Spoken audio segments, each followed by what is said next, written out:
He sends a picture of 4 bullets. Ms. Morrissey is going to hold that up to you and say, these are the 4 bullets you knew about this. That was from 2021.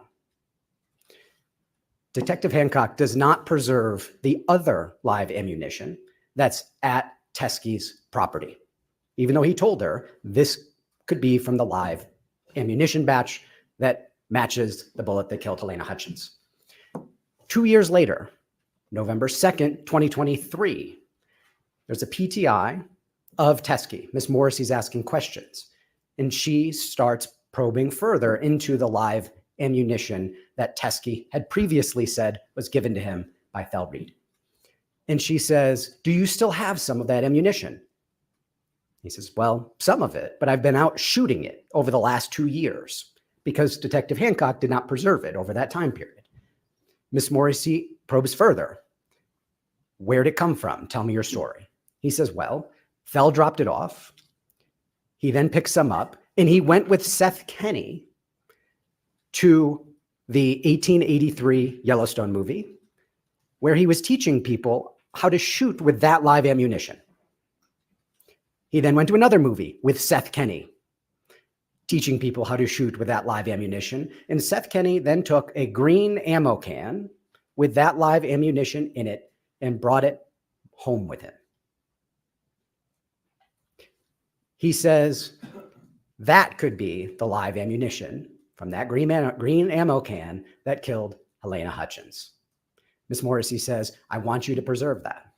And do you think there's any evidence that this was sabotage? And he says, well, actually, Seth Kenney called me while Rust was shooting, telling me he wanted to get Hannah Gutierrez Reed fired, but he didn't know how to do it because he was concerned about upsetting Thel Reed, significant armor in the business, as Your Honor knows. And so he says, I don't have evidence that there was sabotage, but that's what I know, and I still have this ammunition. As we know, Sarah Zachary, the one who threw the live bullets away, or bullets away, we don't know, live or not, threw bullets away after the incident on Rust, admitted that.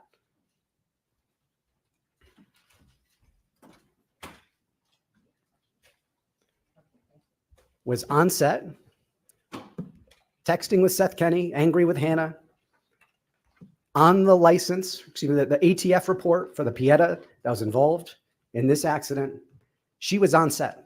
They were close. We know that.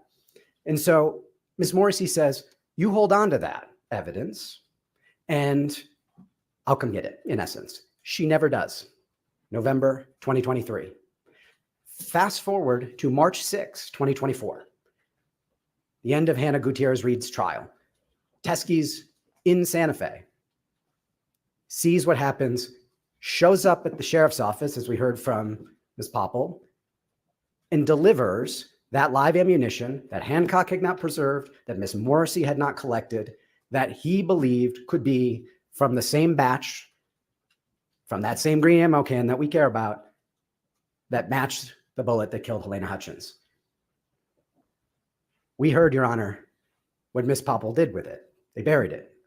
I'd like to say charitably that it was under the pile of the 5501 information that they didn't disclose, but that's even too charitable because they put it under a different case with a different number. We asked March 26th, we want all of the ammunition from the Rust set that you've collected. April 16th, we show up for that viewing. We want all the live ammunition from the Rust set that you collected. It's not there. After Teskey had turned it in, after Ms. Popple had created the report, the supplemental report she said she created when she took this in and did not disclose to us, it was not there. Now, Your Honor, we don't know if it's a live ammunition match or not. But what we do know is the state had it. It's disclosable under Giglio. It's disclosable under 5501. And there's a case on point, Your Honor, State versus Allison, where the criminal defendant had been charged with conspiracy, aggravated assault, dishonest related crimes. And he had an arrest record in the prosecution's possession. He had a statement and an arrest record. It was not disclosed under 5501. The criminal defendant shows up at trial and testifies He's a great guy, honest, no criminal record. The prosecution whips out his arrest record and his statement, disclosable under 5501, which it never disclosed, and said not true. Court breaks. Defendant says, you didn't disclose that under 5501. And the prosecution says, who cares? He's up on the stand lying. This would not have been favorable to him at all.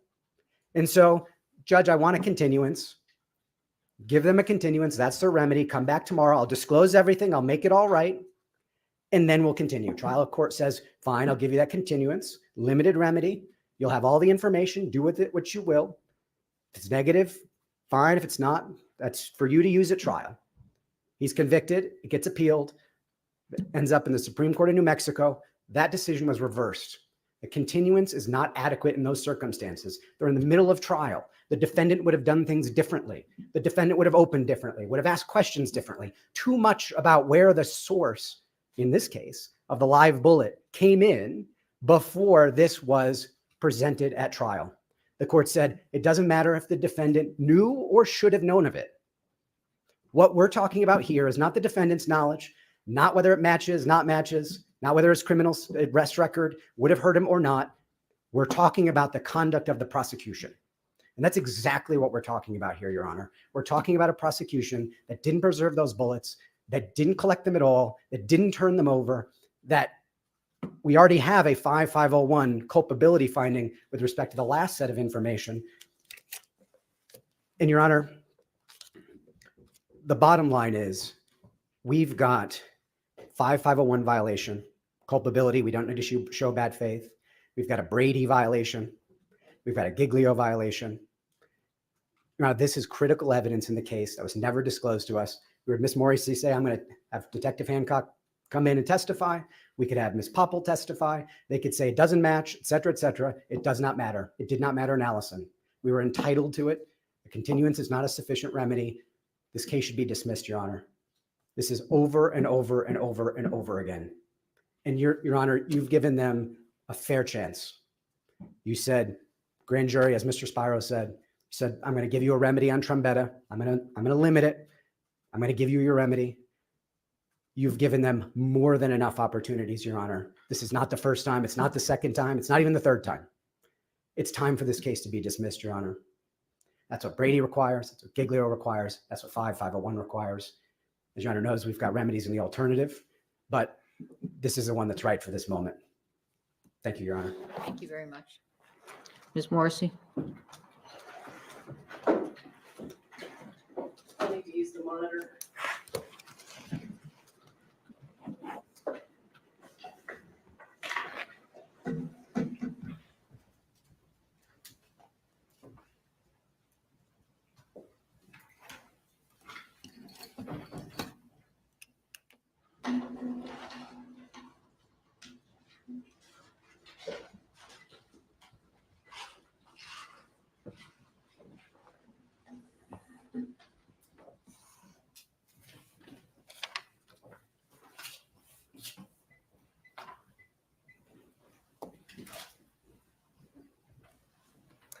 Your Honor, there have been absolutely no violations of our obligations as prosecutors. I want to walk you through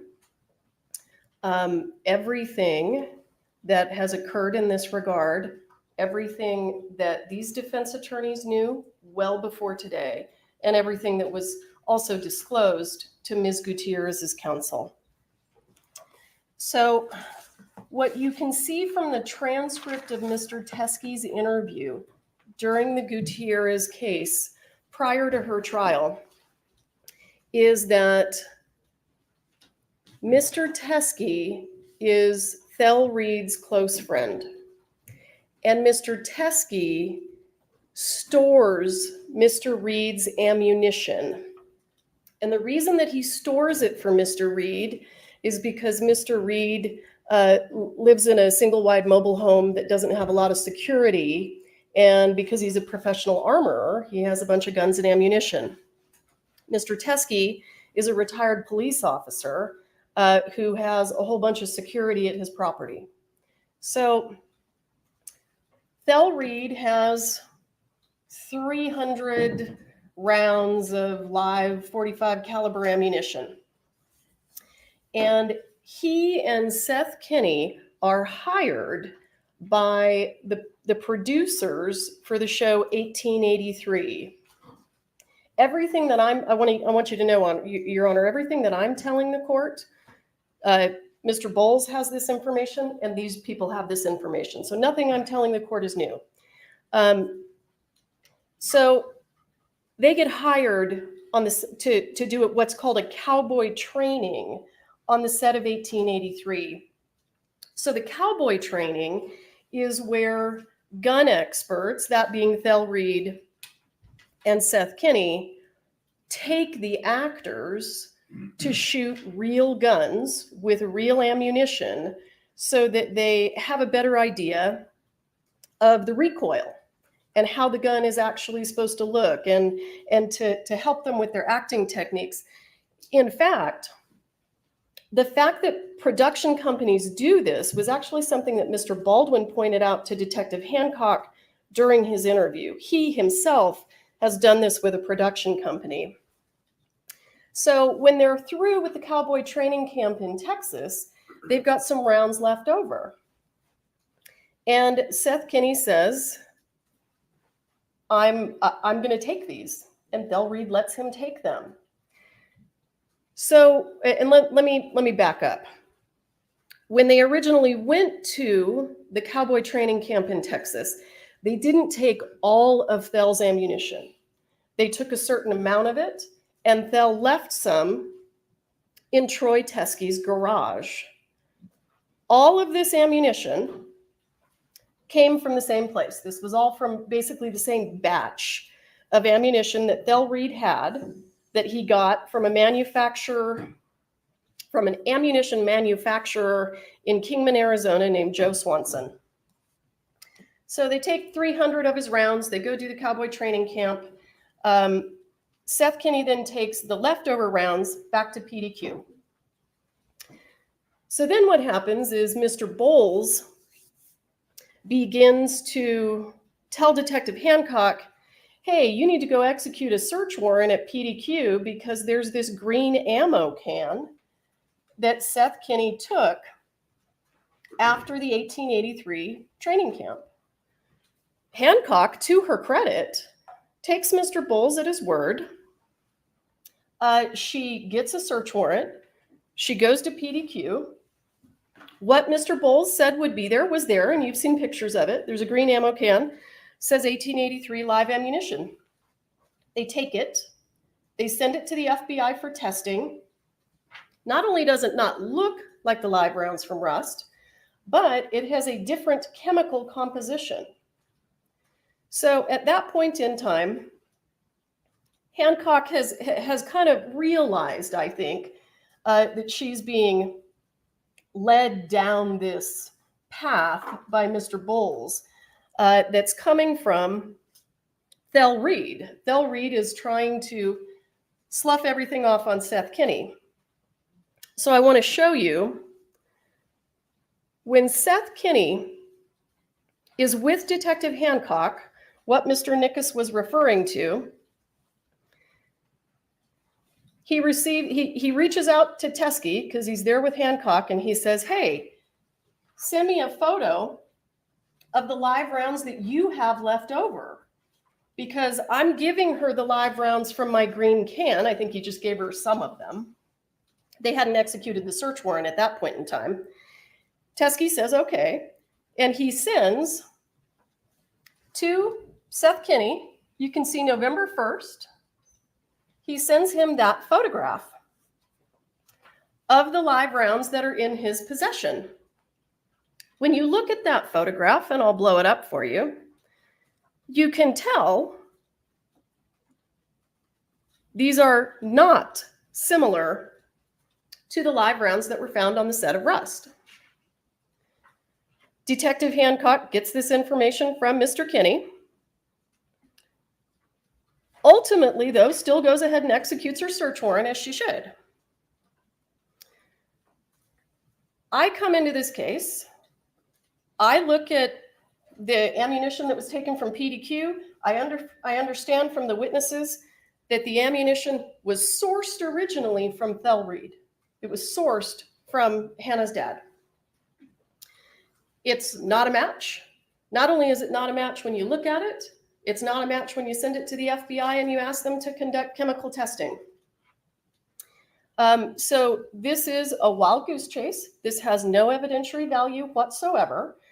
This is simply a man trying to protect his daughter, and he's doing it by providing information that doesn't even match. He's trying to provide evidence that doesn't even match the evidence that was found at the scene.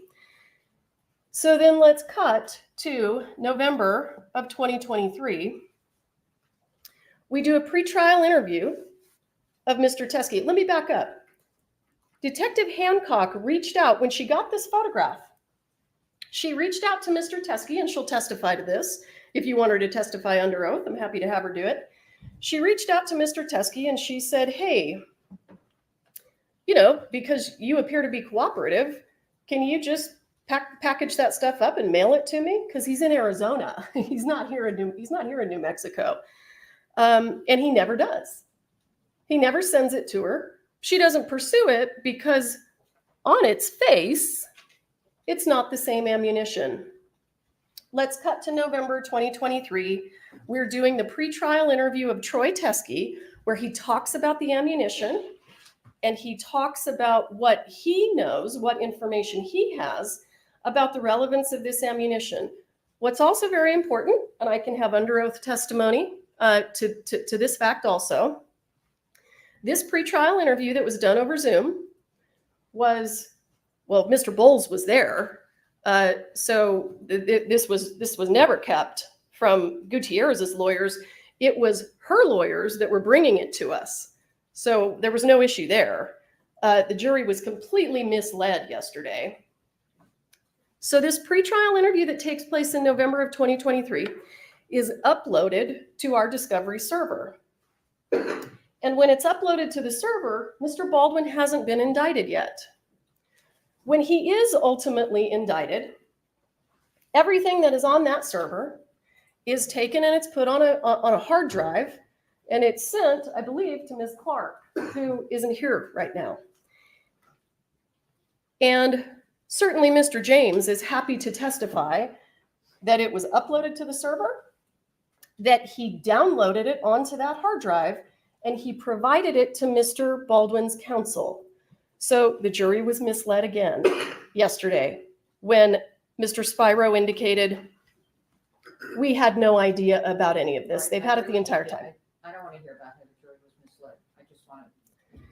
So when I have the pretrial interview with Troy Teskey, if the court wants to know the reason that we didn't actually get the ammunition from him is because I said, since he's out of state and we'd have to get another law enforcement agency basically to go pick it up and take it and send it to us, I said, have him send me a picture of it so that I can determine whether it has any evidentiary value and I can speak to my case agent about it. The photograph that was sent to me is the photograph in the middle. That is not the same ammunition. You can tell from looking at it. It has a different projectile shape. That's not the same projectile shape. That's not the same casing. This isn't a Starline brass casing. And it also has brass primers and not silver primers. So I decided, I agreed with Detective Hancock, this has no evidentiary value. We're not going to continue to go down this rabbit hole. I want the court to know that the photographs that I spoke to Detective Hancock about yesterday, where it does appear that Ms. Gutierrez has the live ammunition in her own hand that was taken a little more than a month after Ms. Hutchins died, those are on the right. So you can see the bottom photo, you can see the Starline brass casing, you can see the nickel primer, and then when you look up here, you can see the shape of the projectile. It's a spot-on match for the live rounds. There is absolutely nothing about the ammunition that Troy Teskey had that has any evidentiary value in the Gutierrez case. It has no evidentiary value in the Baldwin case. This feels like asking us to go to every sporting goods store, collect all of their 45 caliber ammunition, and send it off for testing. We're not required to do that. It simply doesn't have any evidentiary value, and the defense was aware of it. If the court, let me check my notes real quick. And another thing that's really important about the transcript of Mr. Teskey's pretrial interview is he does not say, this is the same ammunition that killed Helena Hutchins. He says, that's what Seth Kenney told me. Well, we've interviewed Seth Kenney countless times, and he's testified before Your Honor, and that is not what he says. He does not support that. So Mr. Teskey indicated during his pretrial interview that he had no personal knowledge of whether or not this ammunition had anything to do with what was happening on the set of Rust. That all came from Seth. We investigated Seth. We talked to Seth.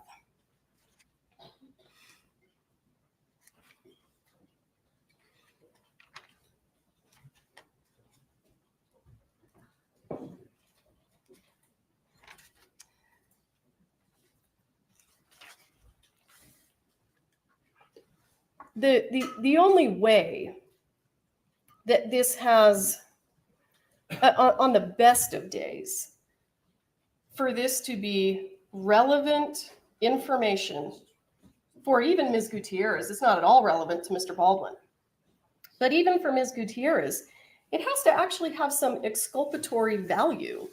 And you can tell from the pictures on the right, it doesn't. It doesn't have any exculpatory value. And I want the court to keep in mind, Hannah Gutierrez, when she was working on the set of The Old Way in August, before she came to New Mexico to work on the set of Rust, she sent Seth Kenney a text message. And in that text message, she said, is it okay with you if I shoot live rounds out of the set guns? And Seth Kenney responded and said, no, don't do that. In fact, what he says is, it always ends in tears. It did this time.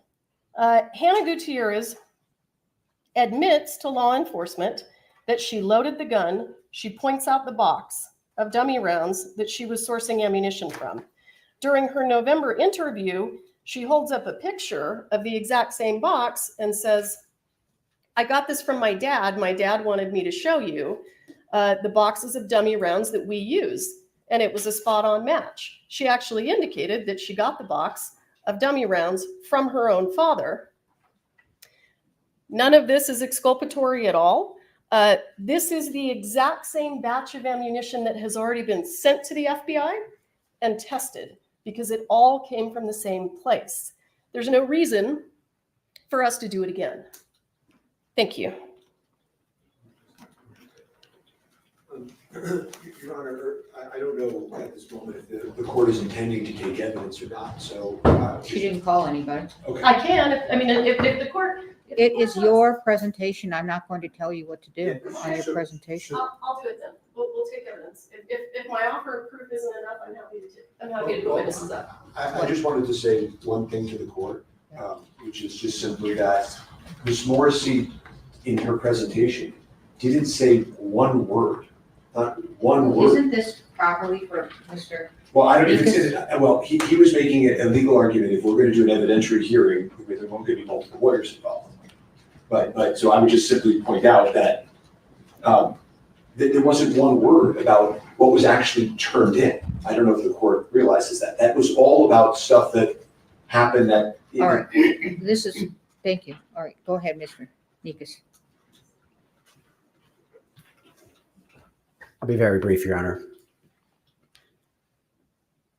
If this evidence wasn't as important as we say it is, they would have turned it over. The fact that they concealed it, the fact that they put it under a separate document number, didn't disclose a supplemental report, didn't disclose the bullets, didn't bring them to the April 6th evidentiary viewing. If it was that irrelevant, it had no evidentiary value, it would have been there, Your Honor, number one. Number two, Ms. Morrissey does not get to determine what has evidentiary value and what doesn't. 5501 says it's required to be disclosed. period, full stop. And in fact, in the Allison case, it was not exculpatory. It was inculpatory. It was the defendant's own arrest record and his own lies to the state. And yet the fact that it was required to be disclosed under 5501 and the fact that it was not meant period, full stop. We're not going to have a mini trial about this in the middle of the trial. That's exactly what the Supreme Court reversed the lower court for doing, what Ms. Moore is asking you to do. It didn't matter. It was inculpatory, but the trial would have been conducted differently. And because it would have been conducted differently, and that's exactly the truth here, this goes to credibility. It goes to the government's bias, improper motivation, and incompetence. I'm taking those exact words from the motion in limine ruling that Your Honor made. That goes into evidence. It's relevant to Popple's credibility, to Hancock's credibility. It relates to every single thing we've planned in this entire case, Your Honor. And right in the middle of it, Ms. Morrissey doesn't tell you what was actually turned in. She shows you a picture from 2021, a subset of the rounds that were turned in by Teskey, a subset. He said he shot a bunch of rounds in those 2 years. The picture was only of 4. This is critical evidence, Your Honor. And whether Seth Kenney is right or wrong, or how we debate whether he was involved or not involved, that's completely irrelevant. Because what we know is we don't have those bullets, and they were required to be disclosed so we could put on the case that's fair. And that's exactly what Brady says, Your Honor. Brady says that the administration of justice requires fairness. That was the entire premise of the decision. Fairness. And that's all we've wanted from the beginning, Your Honor. And you've given them chance after chance after chance, and there are no more chances, Your Honor. Brady says it, Giglio says it, 5501 requires it. Thank you. All right, thank you. Before I, and we can take testimony later if you all want, but I'm going to require that the state, in fact, I'm going to order that the state by 11:30 this morning produce the supplemental report, the file itself, and anything in it, and also the rounds. May I that- respond real I'm not quick? finished. Okay. And the rounds that Ms. Popple took from Mr. Teskey. I want the court to understand that last night, the defense reached out to Ms. Popple and said, we want you to bring the rounds to court tomorrow. And she got their message. And then they reached out to her again and said, no, never mind. We don't want you to bring the rounds to Thank you, court Ms. tomorrow. Morrissey. I Thank got you, them. Ms. I Morrissey. have them. I don't, okay, where are they? They're here. I'll go get them. All right.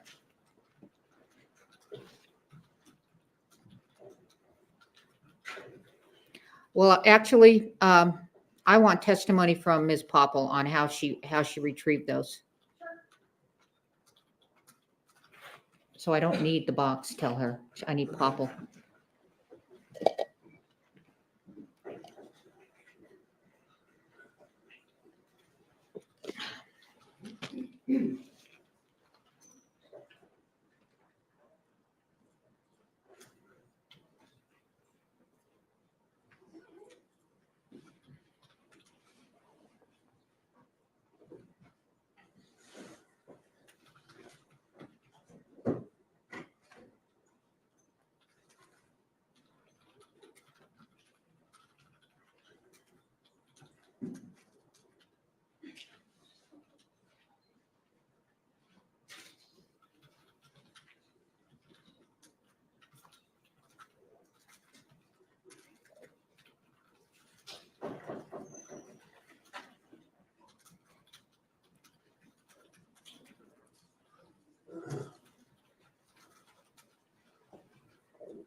I have tendered the supplemental report to the defense. Please raise your right hand. Do you swear affirm under penalty of law that the testimony you'll give in this case will be the truth, the whole truth, and nothing but the truth? Yes. All right, thank you. Have a seat. Talking to the microphone. I would like to read the report. May I see the report? Yes.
Where is this box of evidence? In the other room. I'd like to see it. Do you need to do it, Martine? I need the box of evidence.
Have you all inspected this? No, we have not yet. No. Well, how do we want to do it? I want to look at it. I do too. Well, do you want me to ask the questions first? I have some questions of this witness. You can ask first, but as long as I can Can I open this, Martine?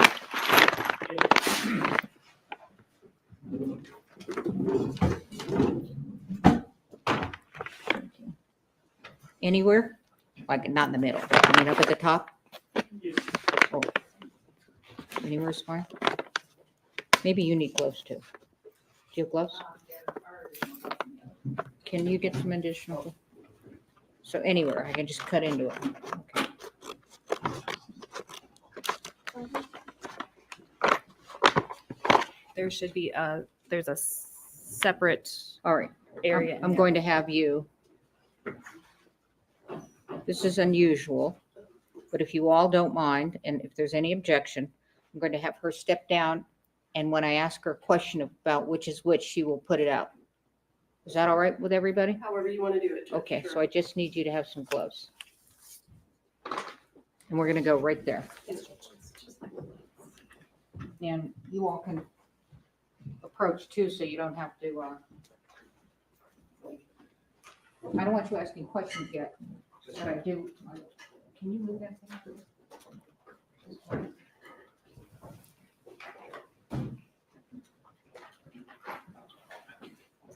All right, please pull out the 3 Starline brass 45 Colt. Just pick the color. You need to record it? You have your report. I have my report.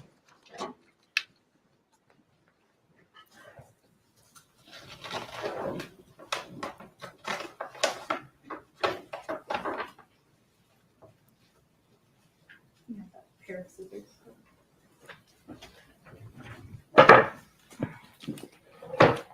I got it.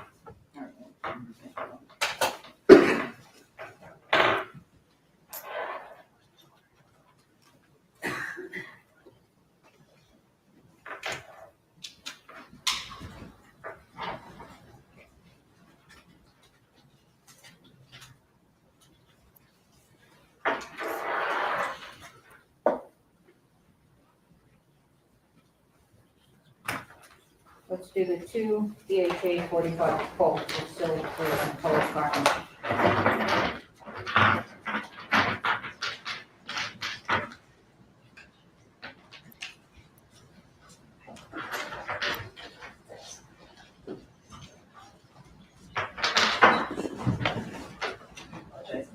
Take your time.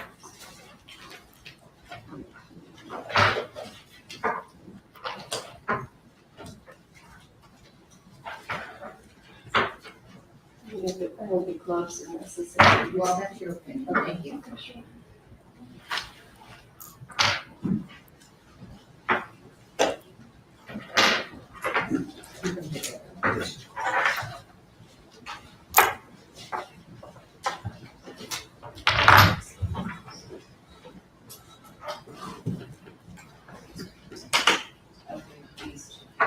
Those are the two BHA 45 Colt with silver and color primer. Yes, Judge.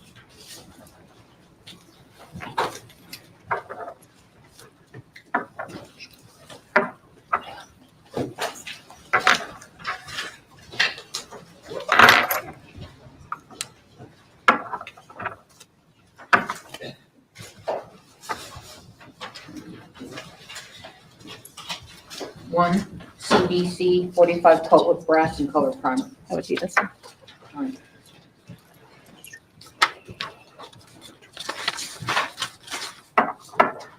Three BHA 45 Colt with brass and color primer.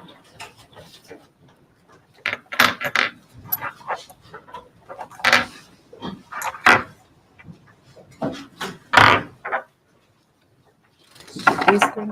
Mhm.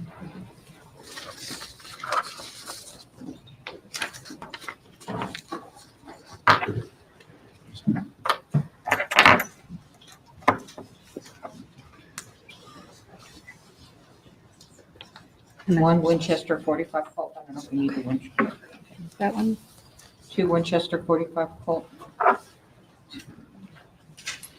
It's silver primer with brass primer, silver casing. Okay, got that. Okay, one SIG 45 Colt. All right, and then 10 Starline brass 45 Colt. All right, so do we have the microphone close by? Or can you pick this up? Are you picking it up? That's my question. We've got one here.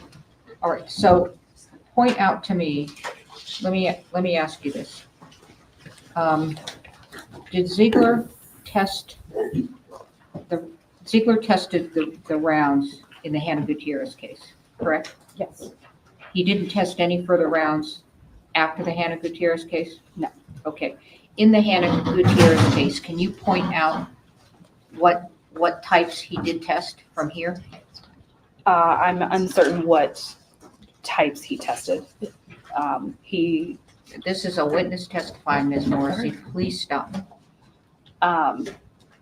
We sent all of the, All right, let me ask it a different way.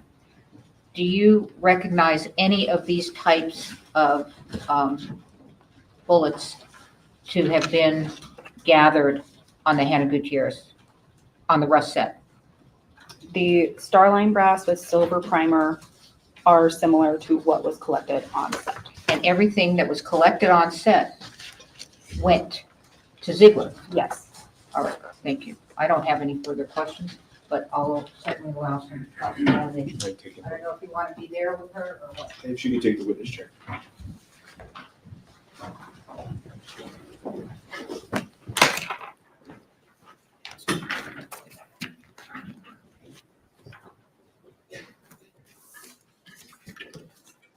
That's the exhibit number one.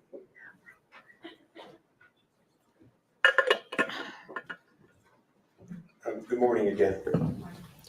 I'm just going to pass the witness up, because we're not fully set up, the copy of the spent shell casing that was recovered on the scene of rough. And you would agree with me, right, that it's the same as the bottom of the bullets that you just provided to the court? Yes, it's Starline brass 45 Colt with a silver primer. So when I asked you yesterday, didn't he turn in ammunition that matched the ammunition that killed Ms. Hutchins? It's true that he did, correct? And I did not recall at that time. I understand that that's your position, but that's what in fact happened. Would you agree? I would not use the word match without there being an additional analysis. Well, who got to decide whether there would be additional analysis? That was not myself. It wasn't the defense, though, right? We didn't know about it. I don't know what you were aware of. Okay. Well, you know that we came to have an evidence viewing where we asked to see every single round that could be related to the rust set, and this was hidden from us. You do know that. This was not hidden. This was not hidden? This was under a case number. It was documented. I was instructed to document it under this case number. Okay, so in this case that's under the rust investigation case number, you would agree with me, there's hundreds of things that you inventoried, right? Yes. There are hundreds of police reports that all relate to the same case number, right? Yes.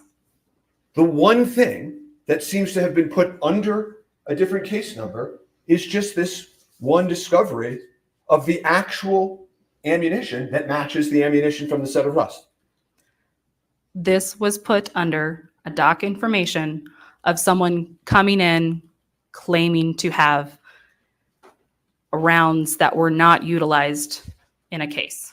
Okay, well, let's examine that for a second. When Seth Kenny comes into the precinct and he gives you ammunition, you vouchered it, right? I was instructed to collect the ammunition from Seth Kenny. Well, let me take a step back for a second just to make something clear. Investigator Popple, you're following orders, right, when you're doing these things, correct? Can you please stop referring to me as investigator because it's creating a misnomer? Okay, well, how would you? I apologize. I'm a not doing crime that. scene technician. I'm not an investigator. Okay, I'm only doing that because it's shorter than crime scene technician. CST works. Perfect. Okay, CST Popple. When you took the, you're effectively following orders when you're deciding whether to voucher this or voucher the Seth Kenny evidence, right? You keep using the word voucher, and I'm not sure what context you're using it. Yeah, I apologize for that word choice also. When you inventory and make a report, I think your testimony is you're doing it at the direction of supervisors. Is that fair? Most of the time, yes. Okay. So when Seth Kenny walks into the precinct and gives you ammunition and says it's from the Rust case, you all inventoried it, right? Yes. You took photos of it, right? Yes. You put it under the Rust case number, right? Yes. You turned it over to the defense, right? According to my knowledge, yes. Okay. Somebody else comes in to the precinct, okay? A man named Troy Teskey, right? Yes. Who was a former police officer, right? I believe he stated that, yes. Okay. And I assume you all have the diligence to be able to confirm that, right? I do not know if it was confirmed or not. Okay. And he comes in and he also tells you he has evidence, right? He told us 3 years later, after a trial, that he had evidence that the defense wanted him to use that he no longer wanted to hold on to. Okay, let's break that down for a second, right? Mr. Teskey isn't involved in your meetings with the prosecutors and Corporal Hancock's meetings with the prosecutors up until the trial, was it?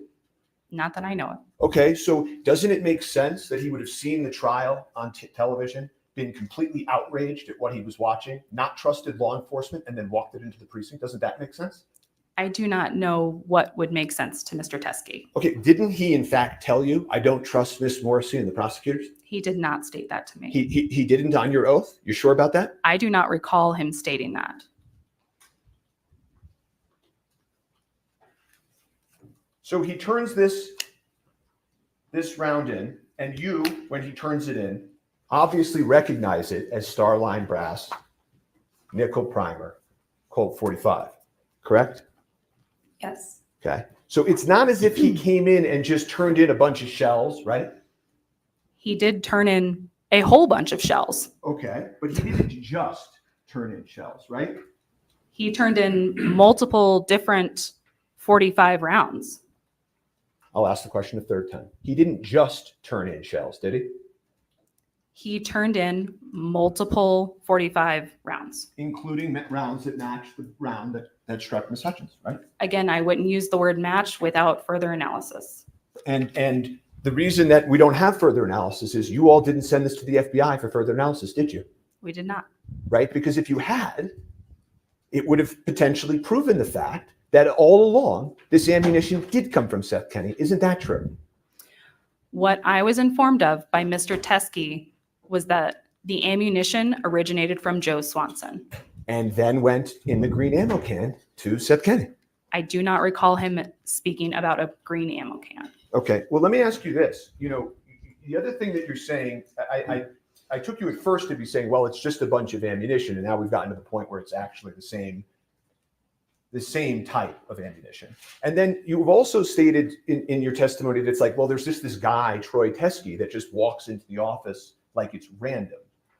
When really Mr. Teskey and his involvement in this case was very well known to law enforcement, correct? I had never heard his name before. Okay, but he came in and he said, I'm here to give evidence about the Rust case, right? He stated that he had evidence the defense had wanted and he no longer wanted to hang on to it. Well, And he was the one using the word evidence. okay.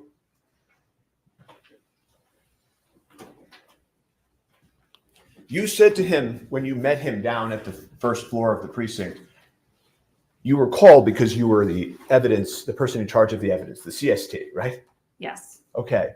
And he said, thank goodness it's you. You're the perfect person to take this because you know all about the Rust case. And you said, I know all about the Rust case, right?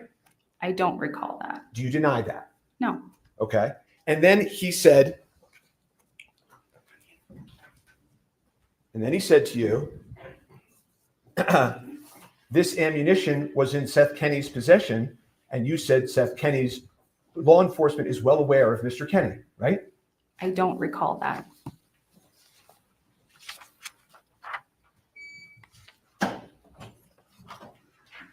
So you take this ammunition on March 6th, right? Yes. The standard operating procedure for the Santa Fe Police Department says you're supposed to make your report within 24 hours, right? Correct. Okay. So tell the court, did you make your report within 24 hours? I'm fairly certain that our SOP is that evidence should be submitted within 24 hours. I'm not certain on when the reports are supposed to be submitted. So do you want to take your answer back? That you Yes, gave I a minute do. ago? I apologize. Yes. Well, we can enter that SOP into evidence. In this case, many times there are police reports that are done the same day that the incident occurs. Can you agree with that? Yes. Okay. How much longer after this revelation did you do your report? I believe it was, I apologize. I can refer to my report to refresh my memory. Oh, I have a copy.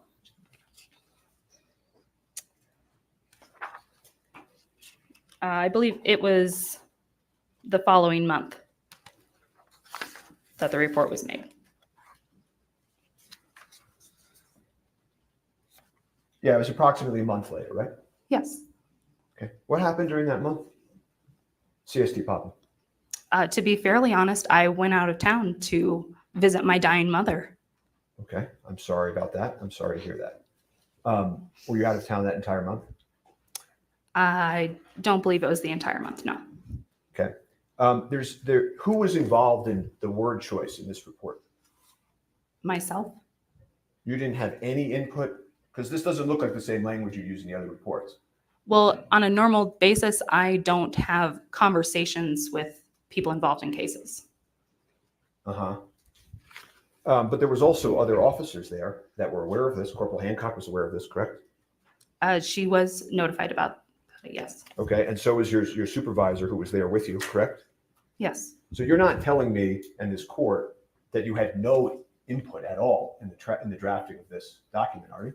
It was reviewed by my supervisor. I don't believe any corrections were made to it or requested by him. You know, it's just, there's a funny sentence in it. It says, it's a sentence I've never seen in a police report. You tell me if you've ever seen this in a police report in your entire career. It says, it should be noted that this is not actual evidence from the death investigation collected by SO detectives. You are not reading my section of the report. You are reading what was written by Lieutenant Brian Brandel. I was going to say, it doesn't look like you're writing. So the lieutenant writes in, thank you for clarifying that. I just got this report, as you know, right? The lieutenant writes in, it should be noted that this is not actual evidence from the death investigation collected by SFSO detectives. Did I read that right? I believe so, yes. Okay. In your career, going back to when you were a CST in Florida, all the way through the present, have you ever seen such a sentence in a police report in your entire career? Not that exact sentence, no. Yeah, me neither.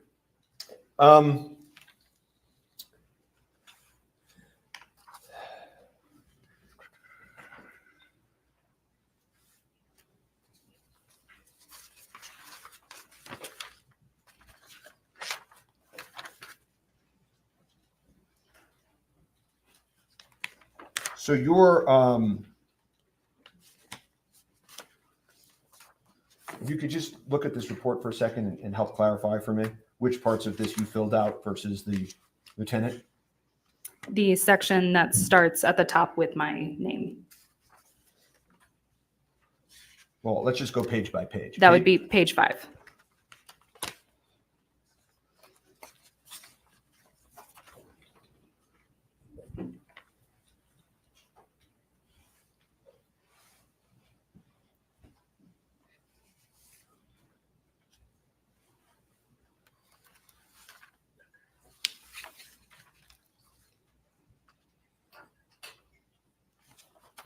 After this occurred, did this cause you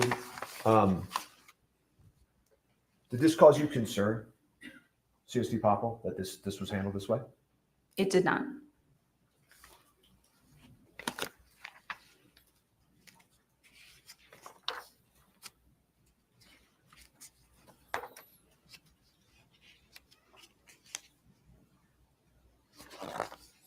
And as I asked you yesterday, you actually said when you were meeting with Mr. Teskey, this is the ammunition that we've been looking for from the Rust set, didn't you? I don't recall stating that. But you're not denying that. I'm not denying it. So I don't know whether the most critical evidence in this case is the gun that was sent off to be destroyed or the round that killed Miss Hutchins. It probably is the round that killed Miss Hutchins. Would you agree with that those are probably the two most important pieces of evidence in this entire case? I'm sorry. Can you please restate your Sure. long question? Sure. Would you agree with me that the two most critical items in this case from an evidentiary perspective were probably the firearm in question and the live ammunition that struck Miss Hutchins, right? I would say the firearm and the live ammunition from the set. Okay. And so the firearm, which we've had hearings, discussions about, was ultimately broken beyond repair by law enforcement, right? Was broken by the FBI lab. Okay. And the report that was issued by the experts for the prosecution about that firearm and whether or not it had been modified before was buried also by the prosecutors, correct? I do not know about that report. Okay. And then we can turn to this second most critical piece of evidence in this case. And this was also buried by law enforcement, correct? No. No, it wasn't. Okay. Were you in the precinct when the evidence viewing occurred with the defense? I think you said yesterday that your partner or your colleague dealt with the evidence viewing. Yes, my colleague and Detective Hancock, I believe, were there. But you didn't, nobody asked you to take this voucher sealed evidence out and show it to the defense, correct? When the request was made, I believe they couldn't quite narrow down everything that they wanted to view. There was quite a bit. Oh, so this was a narrowing down issue? The reason that this wasn't shown to the defense is a narrowing down issue? No, I'm stating that they couldn't quite tell me in detail what they wanted to see.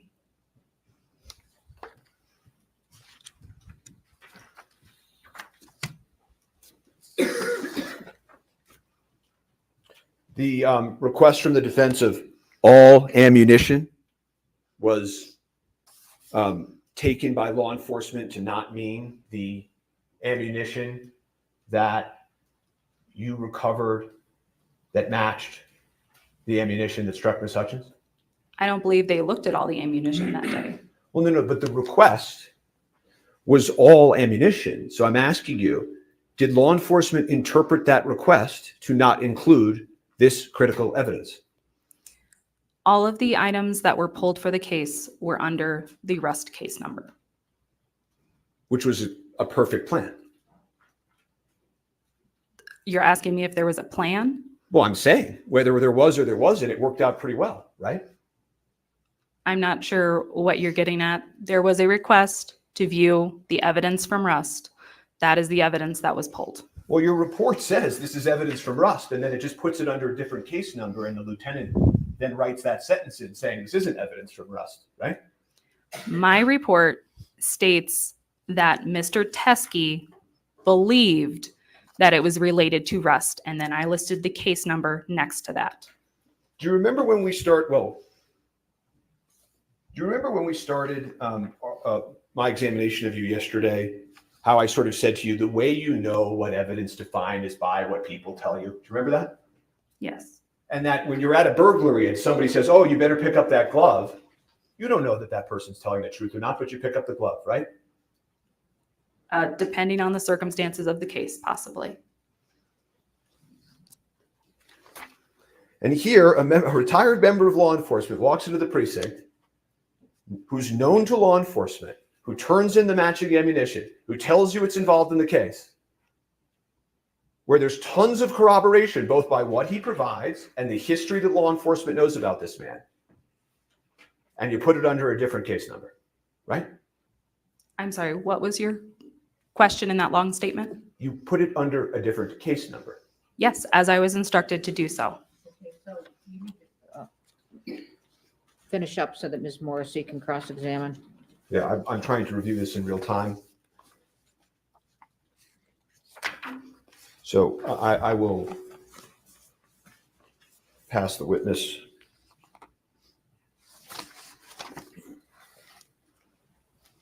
In a moment. 1 second. Ron.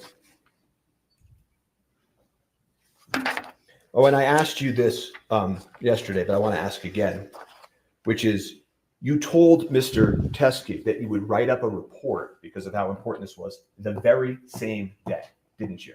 I don't recall stating the very same day. You don't deny that, though, do you? I don't deny it, but I don't recall it. Okay, nothing further. For the record, that was State's Exhibit 29 that showed the witness. All right, are we going to admit the supplemental into evidence? Please. Well, somebody move it in. I started the conversation. but Defend, is it a court exhibit or just mark as defense? It's just, I think it's, well, since I started it, are you okay with court's exhibit? that's fine with me. And I think it gets. However you want to handle it. All right, court's exhibit what? Come on. All right, thank you. And it is, any objection? No, Any- certainly not. Go ahead. If I can just pause for a moment and just address the court. Here's what I'm intending to do. Obviously, this is a serious dispositive matter. A full record needs to be laid. I have Mr. Kinney on his way over. He'll be here any minute.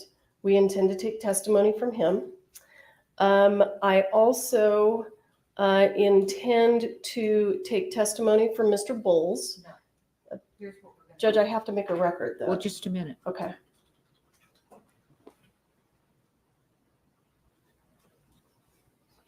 The issue is the disclosure, I okay? understand. All right, so, That's why I want to call these people, is it goes to the heart of the disclosure.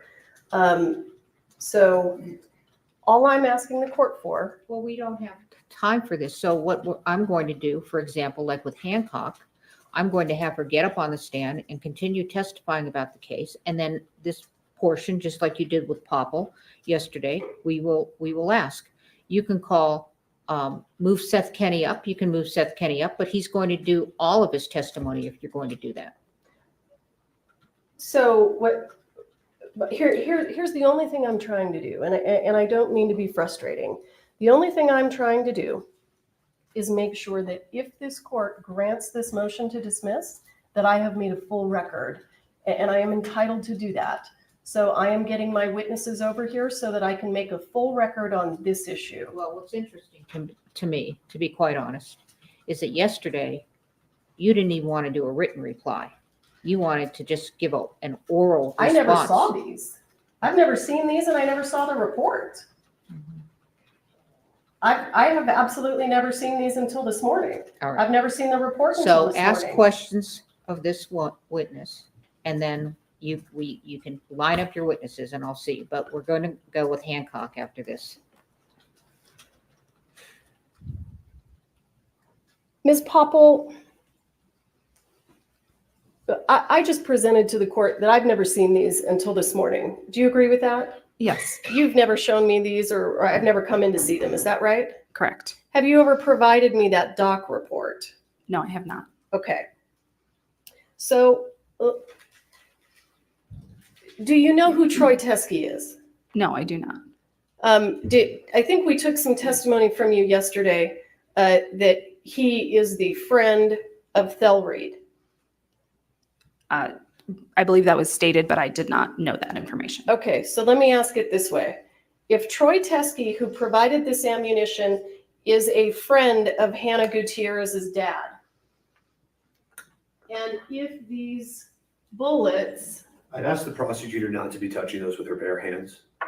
they rolled around for 3 years, okay. If these bullets match the ones that were on the set of Rust, is that evidence, additional evidence, that Hannah Gutierrez provided the live ammunition to the set of Rust? Yes. And has she been convicted for that? Yes. Is this evidence that Seth Kinney provided live ammunition to the set of Rust? No.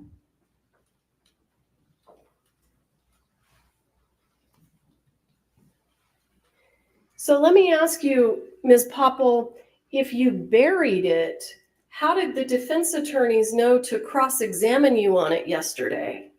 I do not know. Do you have any idea when the defense attorneys learned about this ammunition? No, I do not. Do you know who they learned it from? No. Those are some important inquiries. Those are all the questions I have for Ms. Popple, but we'd like to take additional testimony. All right. I thought I had one more question. Oh, and I'm sorry. Would it refresh your memory about whether or not you're supposed to write a report within 24 hours if you? I don't think that was in dispute. I think he, All right. right? Never mind. Okay, so you're off the witness stand. Do we want to leave these out or do we want to gather them up? I think they need to be vouchered and kept. Obviously. Why, okay, so it'll be Courts Exhibit 12? Is that how you want to do it? Yes, I think it should be a court exhibit since this is a hearing, yes. Okay, Courts 12. And my only question is, do you want them back in the, do you plan to examine anybody with these? They have to be at the courthouse if we can, yes. Well, she divided them all up is my only point. So is she going to keep coming back and dividing them up, or what are we going to do? I think yesterday there was some testimony that I think was frankly just misleading, that none of the. No, this is my question. Yes, You all, okay. What do you want to do with that? Because if you're asking a witness, then we're going to have to pile them out of there and somebody's going to have to line them up and identify what's this, what's this, okay? So do you want them staying out like this, or do you want them in the bag? That's all, that's my question for the day. I think they should remain vouchered, and they are open like any voucher would be at a trial, when and if a witness is questioned about them. Okay, so here's my question.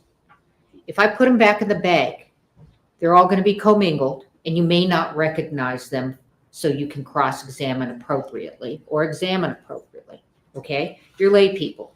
You have knowledge. I don't need to go into it.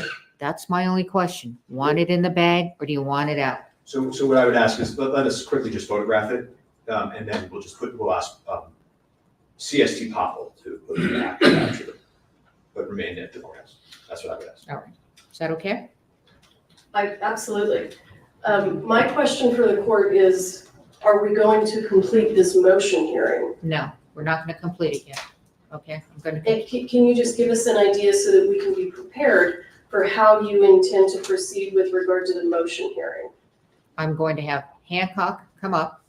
You're going to call Seth Kenny, and I would like, I don't know why we can't do Seth Kenny's testimony if he's coming. Did you call him as a witness? Sure, he's being called as a Okay, witness. well, you should be prepared to call him. So we're going to do both, and I'm going to hear both. So we're going to hear from these witnesses outside the presence of the jury and then in front of the jury? Oh, you're right about that. Thank you. That's my issue. Thank you for pointing that out. Well, other than telling the jury to leave for the and come back at 3, which I'm not going to do to them, I'm going to continue the testimony, and he would. Well, you said actually. I'm thinking why can't the jury hear this? They heard Popple.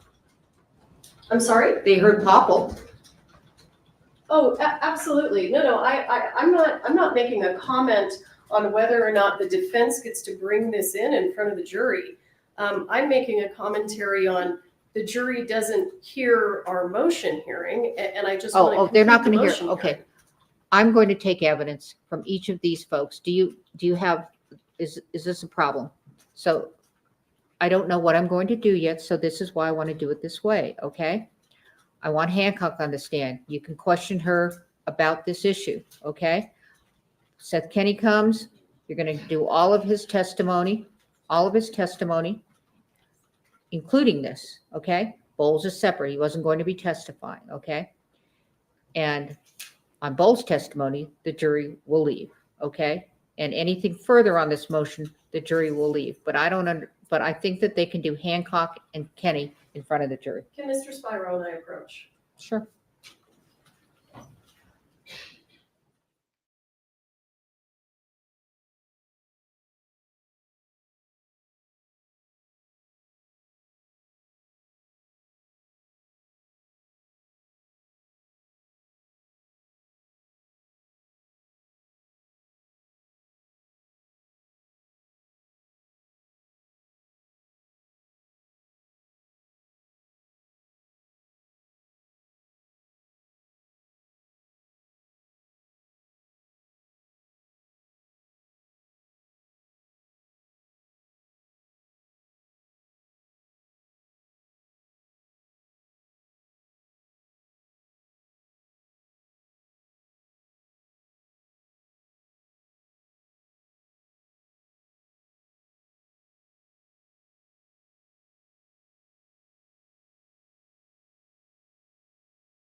tell Steve to bring the jury. Yes, sir. Yes, ma'am.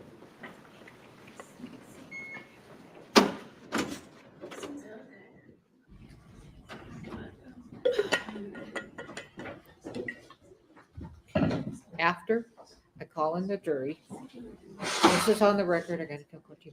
After I call in the jury, after I call in the jury, I'm taking a bathroom break, and we're probably taking a break for a good 20 minutes or half an hour even, okay? Just want to settle.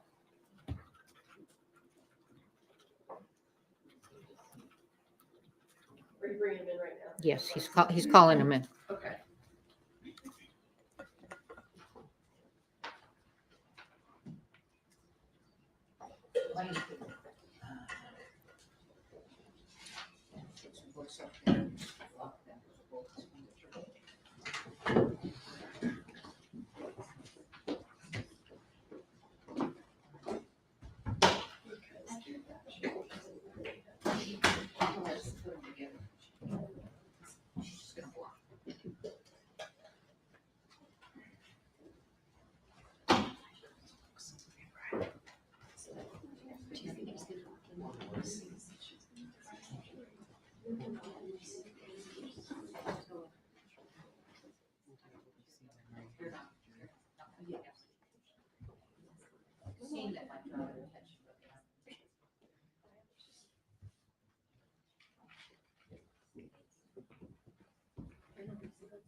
All right, you may be seated. We're on the record. Jury, thank you for coming in. I'm going to recess you for the day. I'm sorry. Trials are fluid. It's not something we predicted. Okay. So if you all can return at 8:30 tomorrow morning. Monday. It's been a longer week than usual. Okay. So Monday. Okay. So have a great weekend. Please don't talk among yourselves or anyone else about the evidence here received here in court. Don't read any accounts. Don't do any research. Don't go on Google, et cetera, et cetera. Okay. Thank you so much for your patience. Appreciate it. Rise to the jury.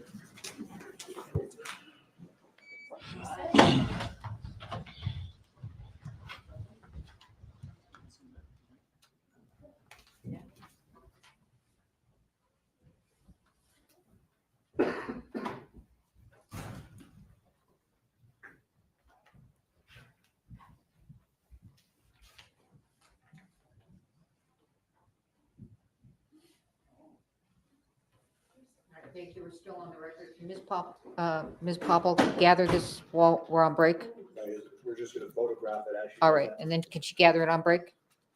Sure. Is she where? Well, she needs to stay in the courthouse or be close by. Okay, thank you. We are in recess.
No, we're not. Where's everybody?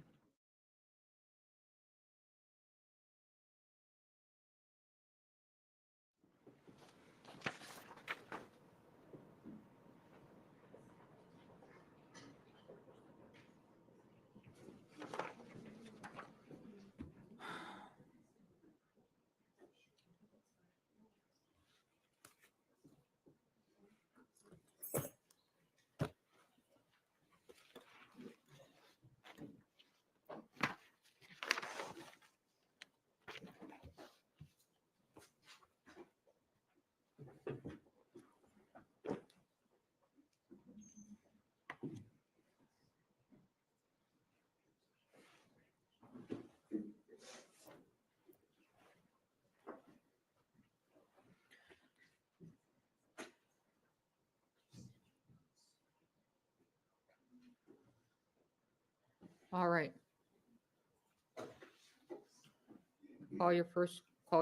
Call another witness. We're in the motion hearing. Detective Hancock.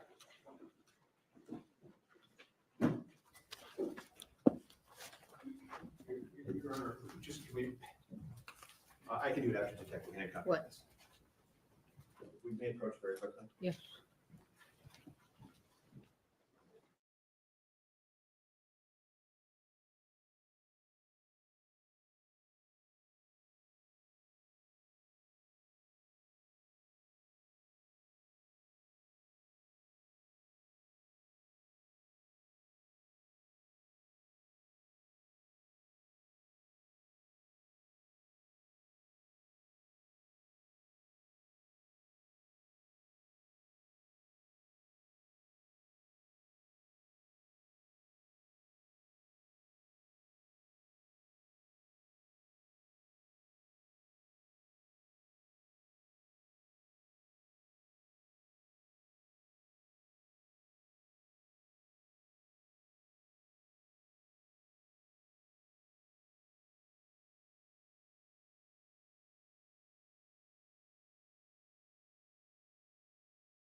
Turn to the jury.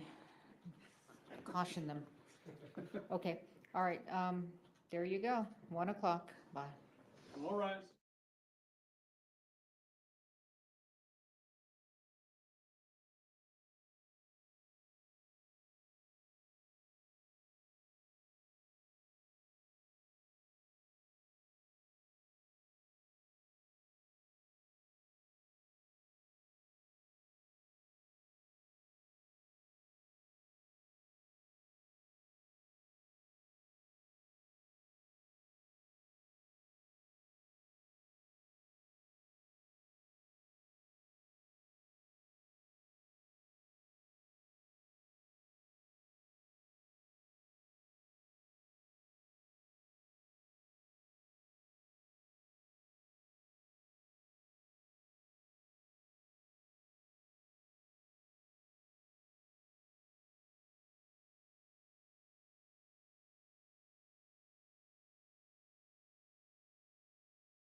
Miss Johnson? I'm not sure where she went. I can-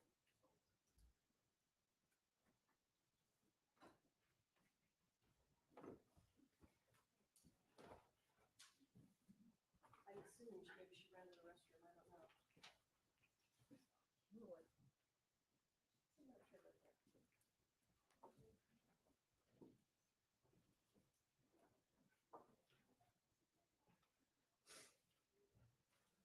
You know where Anita is? Okay. Okay. She's in the restroom. Do you want to begin? Okay. Part of the team. Is it part of the team? Sure, sure.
All right, we're back on the record.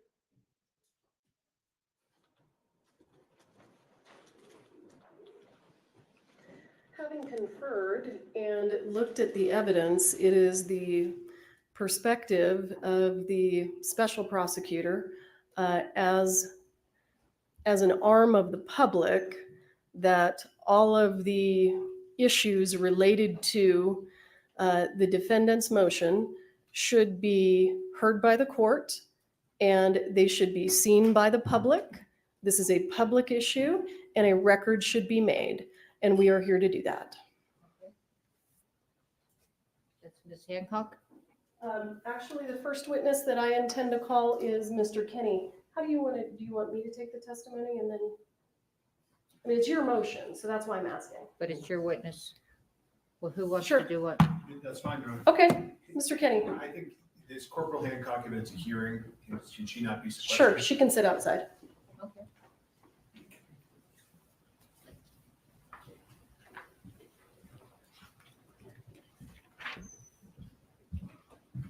Will you raise your right hand? Do you swear affirm under penalty of law that the testimony you give in this case will be the truth, the whole truth, and nothing but the truth? I do. All right, have a seat, talk into the microphone.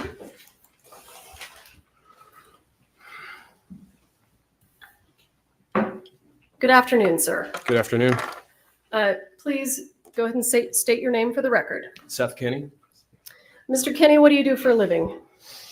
I am the owner of a company that provides props to a number of feature films as well as episodics TV, including firearms, tactical gear, leather. Hang on just a second. Okay. Move it a little closer to you.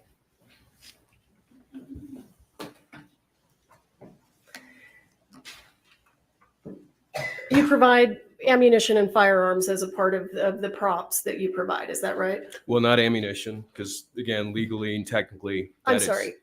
blanks and dummy rounds. Blanks and dummy rounds. Okay, Correct. thank you. Sir, do you know a gentleman by the name of Thel Reed? I do. How do you know him? I met Thale approximately 12 years ago, possibly even 12 to 14. He was opposite. Just how do you know him? I don't need the history. He's a work friend. How long have you known him? Of him, 12 to 14 years, and more like friends, approximately 5 to 7. Okay. And do you know a gentleman by the name of Troy Teskey? I do. How do you know him? He is a friend of Thales, and we used to spend time together at his house or meeting at restaurants and things in Bullhead City. And just for the record, what does Thel Reed do for a living? Thale Reed is a bit of a legend, gun coach and armor to the film industry for going on 60 years. And does he have a daughter? He does. Who is his daughter? Hannah Gutierrez Reed. And do you know her? I do. Have you met her? I have. Mr. Kenny,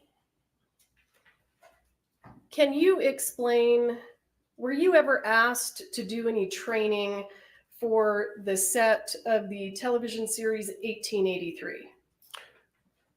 Not training myself, no, but props, firearms, leather holsters, dummy rounds, blanks. Those were items that you were providing to the set of 1883 Correct. as a prop house. You own a Yes. prop house. Yes, and that's specific to the set. So if you know, was Mr. Reed asked to do anything relating to 1883? He was actually hired to be a gun coach, and a bit of What does a gun coach do? Well, gun We- coach We don't do this for a living. yeah. Gun coach would teach the actors that aren't familiar with things like the 1873 lever action period weapons how to operate them smoothly and consistent with the character as called out by the script. So did you and Mr. Reed go to Texas for any reason for 1883? Yeah, we did all of our filming when we were involved with the project physically, personally, was done in Texas. Were you asked to do a cowboy training camp? We were asked, Thale and I were asked to be there. To do what? And Thale was charged with training of the actors. I was charged with bringing, specific to the training camp, some of the live reload ammunition that Thale had. And why was live reload ammunition being taken to Texas? Well, it was just for actor training to give them a sense of the recoil of the guns, and it was done on a private range away from set. Were you present when the actors were shooting the live rounds? I was. And was Mr. Reed there with you? He was, for the most part, he was in the Sprinter van with the AC running because it was a August Texas summer day. So did you take live rounds did you take live rounds to the cowboy training camp? Yes, yes. And where did those who provided those live rounds? Did you provide them? Did Thel provide them? Thale provided the live rounds, and we met in Albuquerque. And at that point, he loaded up his luggage and everything he needed for a couple of When you months. say you met in Albuquerque, how did he get to Albuquerque? He and Hannah, his daughter, drove out together. We met in Albuquerque, prepped her out for the Nick Cage movie. And just for the record, where did they drive from? They both drove from Bullhead City, Arizona. Thank you. So they came to Albuquerque, and did they have the live ammunition with them? They did. And where did you all go from there? She loaded up and left to Livingston, Montana to work the Nick Cage movie. And Thale and I loaded up the Sprinter with everything we needed, and we headed straight to Texas. And did you take that live ammunition with you to Texas? We did. And did the actors get to have their training camp? They did. And was there any ammunition left over? There was. Where did it go?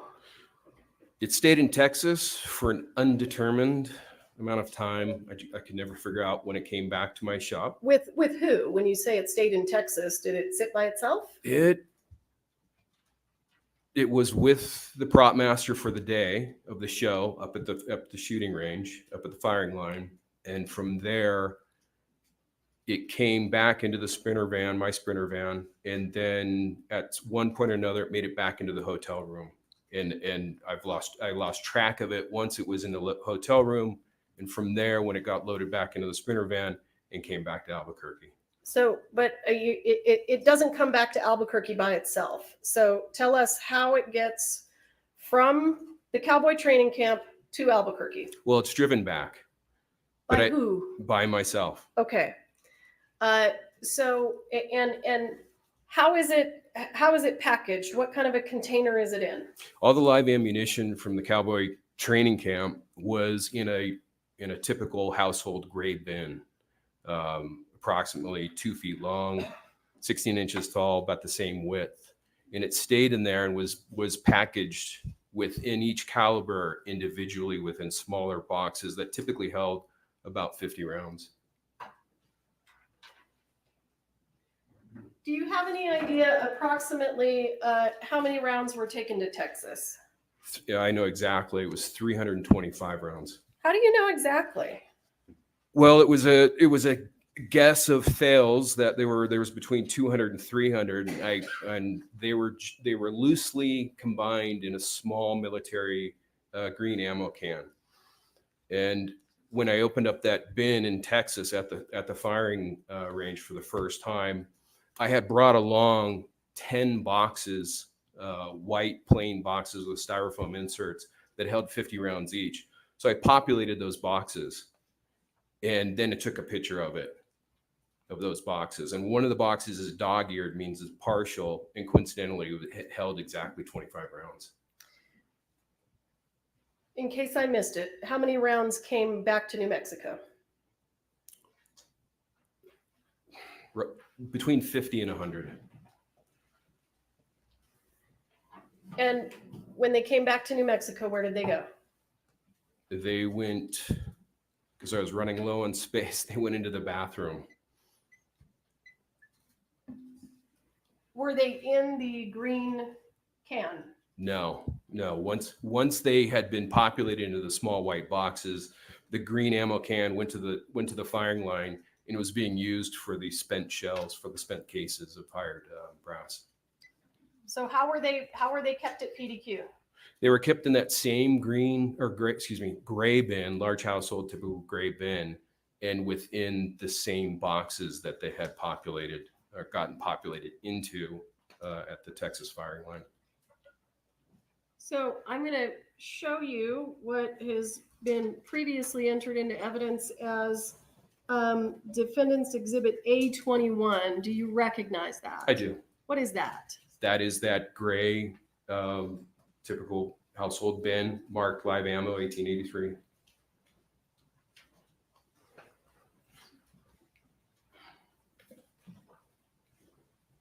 Sir, I want to be clear with you. After this came back to Albuquerque and was at PDQ Props, did you then become involved in providing props and ammunition to the set of Rust? Can you ask that again, please? Did you provide props and ammunition to the set of the movie Rust? I did. Was that after you brought these back from Texas? I do not know. I do not know when this bin came back to Albuquerque from Texas. You drove it back yourself? I did, but I did a few trips. You don't remember the day that you brought it back? Correct. Okay. It could have been before the shooting, could have been after the shooting. Understood. In terms of boxes of dummy rounds, how many boxes of dummy rounds did you provide to the set of Rust? A single box of 50 45 Colt dummy rounds. That was the single box. The rest of them were of different calibers and were not contained in similar boxes. So you provided one box of dummy rounds. That's correct. Where did you get those? Those came off the set, off the prop truck of 1883. And did you inventory them or do anything with them before you provided them to the set of Rust? Yeah, so yes, there was, I essentially grabbed a double grocery bag and dummies because I knew they were running short, or I'd heard that they were running short on set. And I thought, well, just in case, I'll grab some extra for them. And so from that plastic bag, the following morning, because again, I had to sleep in the van because there was hundreds of thousands of dollars of weapons, and it's Albuquerque. So I slept in the van armed, and the next morning brought that bag and brought them into the office, and took a look at them. They were unusual in that they had been antiqued. They were one of a couple of thousand that had been antiqued en masse. And they were so corroded, they didn't look right at all. So I sat there, and each one took about a minute to polish before it had an appropriate patina. And I also noted that that a few of them had a muddy rattle to them, and I just attribute it to whatever liquid chemical agent that they had soaked the rounds in had infiltrated the interior of the case, and again, not a metallurgist, but had done something to the number 2 lead shot, a single piece that served as a rattle to differentiate live from dummies. Okay, stand by. I'm just looking for some exhibits. We've got a lot right now, so I need to flip through for a second.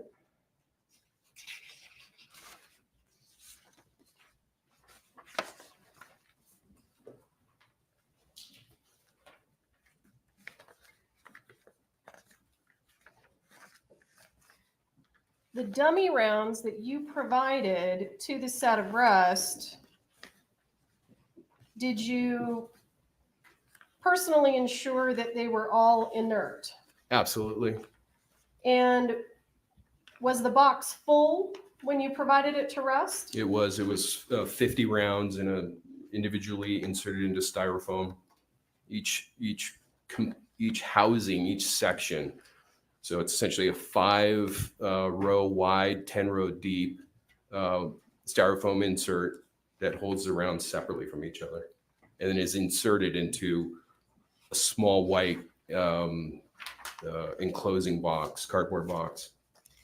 And when you provided them to the set of rust, how did they get there? Did you drive there yourself?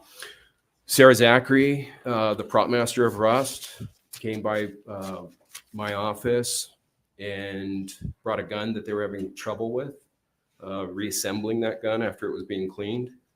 So I quickly put that back together, met with her, chatted, and gave her the dummy rounds. And is that the only box that you provided? Yes. Did anything from this box that we have here, or this container, Defendant's Exhibit A21, was any of that sent to the set of rust? Absolutely not. Let me ask you, did you also supply props and ammunition to the set of a movie called The Old Way? No ammunition. Blanks and dummy rounds, yes. And do you know who the armorer was on the set of The Old Way? Hannah Gutierrez Reed. And you indicated that you didn't supply ammunition.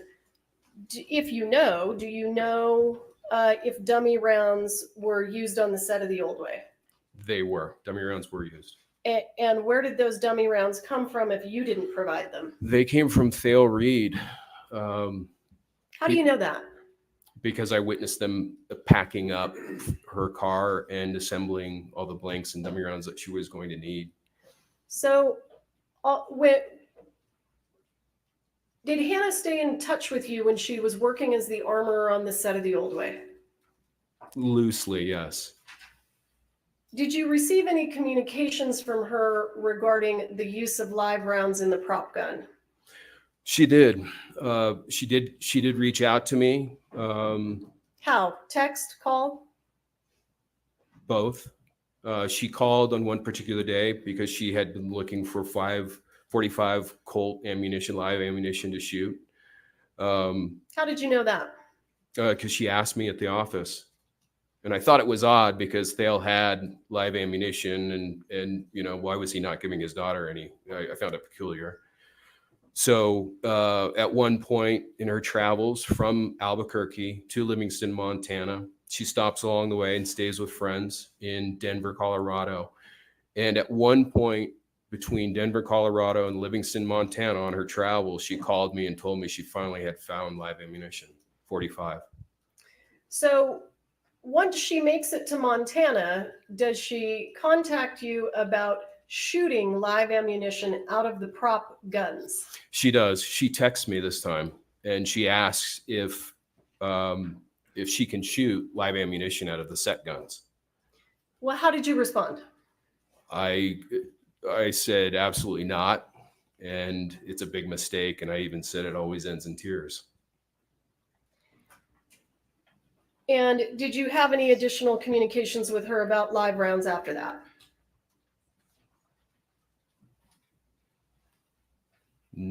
I don't believe so. Okay. So after you take your box of dummy rounds and you give it to Sarah Zachary, do you ever see it again? Only in the evidence photos. Okay, so let's look at those. Defendant's Exhibit A27, previously entered into evidence. Do you see that? I do.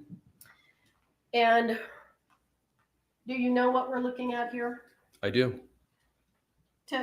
Describe to us what we're looking at. Well, these are these antiqued rounds that came off the set of 1883, actually more specifically the prop truck of 1883.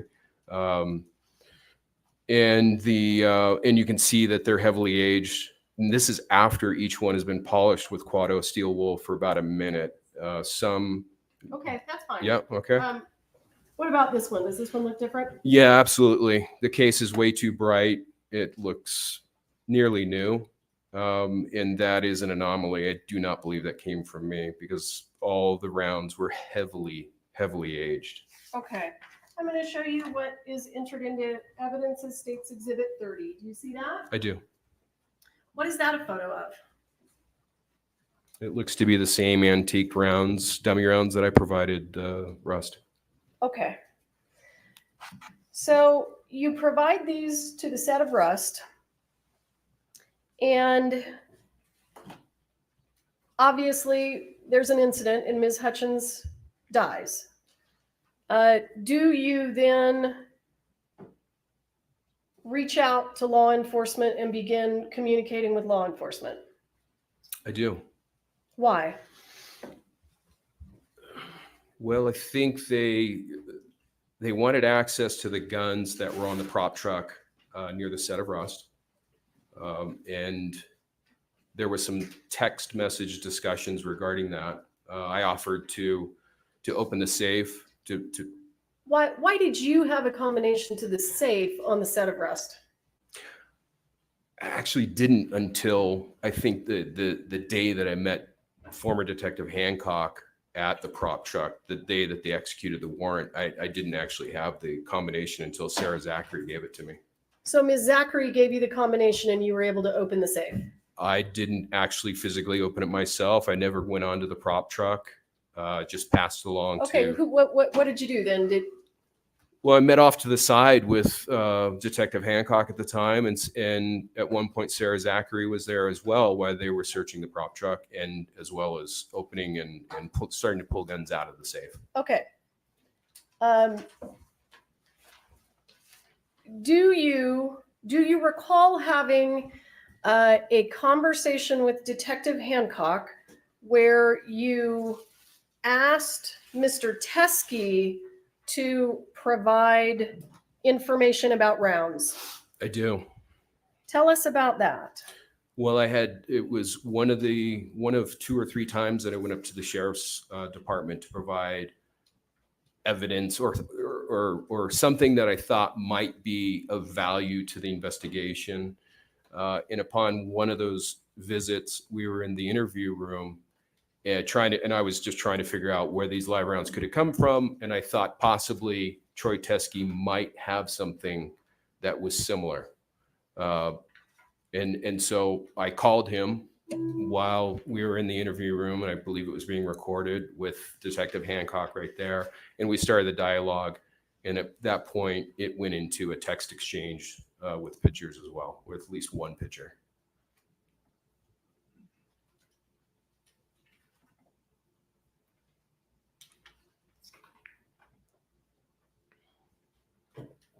I haven't had an opportunity to mark this as evidence, but I'd like to. I only have a digital copy of it, but I intend to use this with the witness. This is as an offer of proof, Your Honor. This is a copy of the text message between Mr. Teskey and Mr. Kinney. So I'd like to just go ahead and display it, and I can mark it and provide it to the court. I just don't have a paper copy of it. Do you need to see it? I know what this document is. Okay, let's go. What is it going to be? Going to be actually, this is a separate motion hearing. So when I marked that the supplemental is courts 13. I think I should have marked it separately in it as courts 1 for the Okay, motion hearing. And Well- then while we're here, I have not marked those. So those are courts 2. these, the ammunition, Yes. okay. Okay. So what do you want me to mark this exhibit that I'm gonna use with Mr. Kinney? Well, now you're going to have to, well, let me do this. Let me make this courts Roman numeral 1 and courts Roman numeral 2, and then you can keep your 1s and he can keep his alphabet. You can keep your numerics. I should just continue with the next exhibit? No, because we're in a motion hearing now. Right, so we'll call this State's Exhibit 1. Right. Okay, got it. Now, you also introduced some other evidence, which you can refer, you don't have to reintroduce it. We'll just identify it as like 27 from the trial. Okay? Okay. All right. Okay. Can you mark this? Can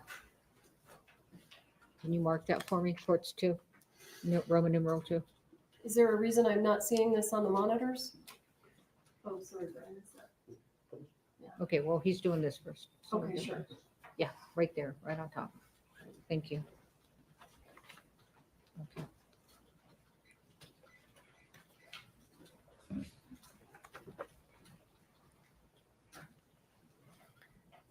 Do you see what's in front of you, sir? Video. Is this tell us what we're looking at here, and if you can, and what we're looking at is going to be State's Exhibit 1 for the motion hearing. I'm enlarging it, and I'll move it away again. Can you see the date? Yeah, I can. Yeah. What is it? November 1, 2021. So tell us what we're looking at. What were the circumstances of this? This is once I had called Troy Teskey in the interview room at the Santa Fe County Sheriff's Office with Detective Hancock present. He was somewhere out and about, and he said he would be home in about 5 minutes or so. And at that point, I asked him if he had any of the reloads that Thale had owned for a number of years that a common friend of ours had manufactured for him. And I asked for samples. Hang on. Why would Troy Teskey have Thel Reed's ammunition?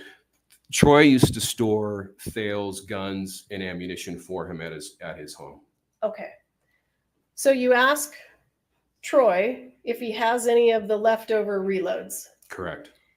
And so is what we're looking at, the leftover reloads that you're asking about, did they go to 1883?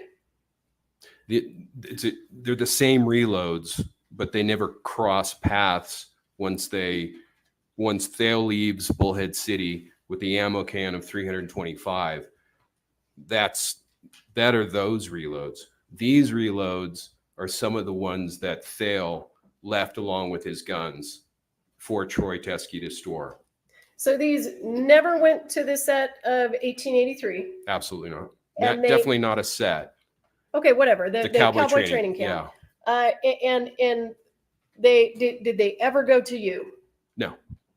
Because they never went to you, were you ever able to intentionally or mistakenly provide them to the set of Rust? Definitely not. And they're not even, the brass primers are a dead giveaway for that which was not on Rust. And you bring me to my next question. Are you familiar with the way that the live rounds found on the set of Rust look? I am. Do they look like these? No. So let's look at the text exchange here at the bottom. Who's communicating? My text is in green and Troy's is on the left side in black and white. So what does Troy say? Excuse me. Again, glasses are horrible. Sorry about this. Yeah, thank you. Just below the picture, Troy writes, I checked a bunch of the rounds. These are the 4 different types that I could find. And I reply, yep, it's evidence in the accidental death. And hang on, we're going to stop there. Why did you think this was evidence in the accidental death? Well, I think at that point, without having seen the evidence photos and knowing, the only thing I did see was Detective Hancock shared with me a black and white 8.5 by 11 piece of paper with some pictures on it, and I saw Starline brass, and it was it was the nickel primer Starline brass case, and I hadn't really connected the dots that the gentleman that loads these hasn't had nickel primers in 10, 12 years. How do you know that? Well, he says he only used Winchester primers. No. Did you speak to him? How do you know that? Yes, I did. Okay. Right after Hancock and I got done with this meeting, I called him because it dawned on me that it seemed unlikely that there would be two different color primers. And so I called the gentleman and I asked him, at what point, if you What made gentleman? Don't use the word gentleman. We need names. Joe Swanson. Okay. Okay. So I called Joe Swanson. I asked him at what point, if he remembered making the reloads for Thale, which he did. I asked him which powders he might have used, and he gave me two options, and one of which was Trail Boss powder. And I asked him, I said, well, at what point would you switch between brass and nickel primers? And he said, I wouldn't. And I said, well, why? He said, well, because Winchester stopped making them 10, 12 years ago. Not making what? Nickel primers. Okay. So he only, if we look at all the evidence photos of all the blanks that Joe Swanson makes, you will not see a nickel primer in any of those blank rounds for the same reason. So you indicated to Mr. Teskey on November 1st, 2021, this is evidence in the accidental death. And you're talking about this photograph. I am. And well, the rounds. The rounds specifically in the photograph. Yes. Have you learned a few things about the evidence in the case and the live rounds that were found on Russ since November 1st of 2021? Yes. Do you still believe that these are evidence in the accidental death? Definitely not. And then I see Mr. Teskey responds and says, okay. And then what do you say? Can you zoom in? Thank you. Let me see. There you go. I reply, ugh, this sucks, but she's seriously trying to blame everyone else for her mistake. What does he say? He replies, who is she? Hannah? ? And I reply, Hannah. And then you ask an important question. Read that to us. Yeah, November 3rd, 2021, I ask Troy Teskey in text, did you see any rounds in either box with nickel primers? What's his response? He replies, no. Okay.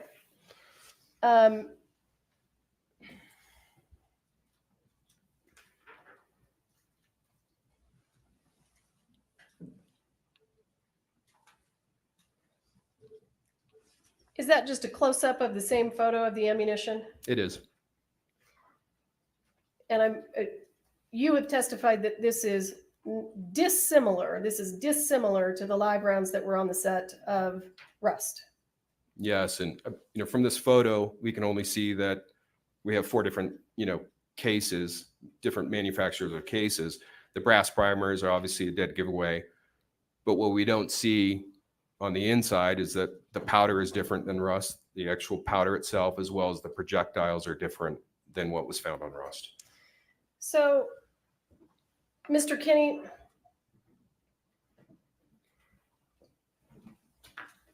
the ammunition that is in this can here, that's Defendant's Exhibit A21, what happened to it? Where did it go? I'm not seeing an exhibit. Oh, I'm sorry. That's right. I can't switch back and forth that. Oh, yeah, okay. Can you the see gray- it? the- Do you Yeah, want the me gray, to yeah, the touch? gray bin. Yeah, the gray bin. Yep, I see it. What happened to the ammunition that was in this can that you brought back from Texas? It sat in that bin in the bathroom and No, was. no. And ultimately, when did it leave PDQ? Under what circumstances? Oh, when the sheriff's department executed a search warrant on on my business. They took all of it. Yes, they weren't entitled to all of it, but I just said take all of it. The warrant specified it had to be Starline brass, and I just told them take it all. So everything that you brought back from Texas is in the custody of the sheriff's department. Correct. Did you, at any point in time,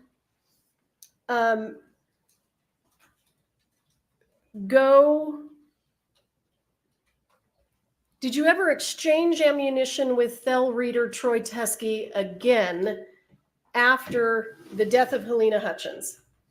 No.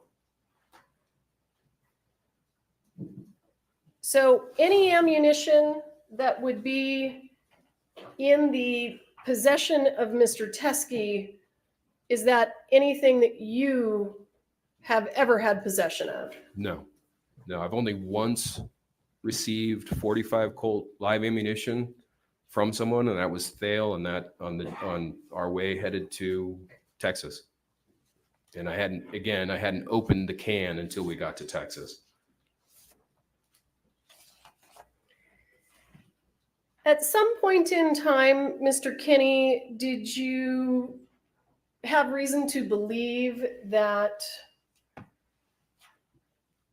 Mr. Reed and Mr. Teskey wanted to blame the introduction of the live rounds to the set of Rust on you? To varying degrees, yes. I wasn't, Thale definitely. And later on, Troy, it seemed palpable that they were trying to point the finger at me. Okay.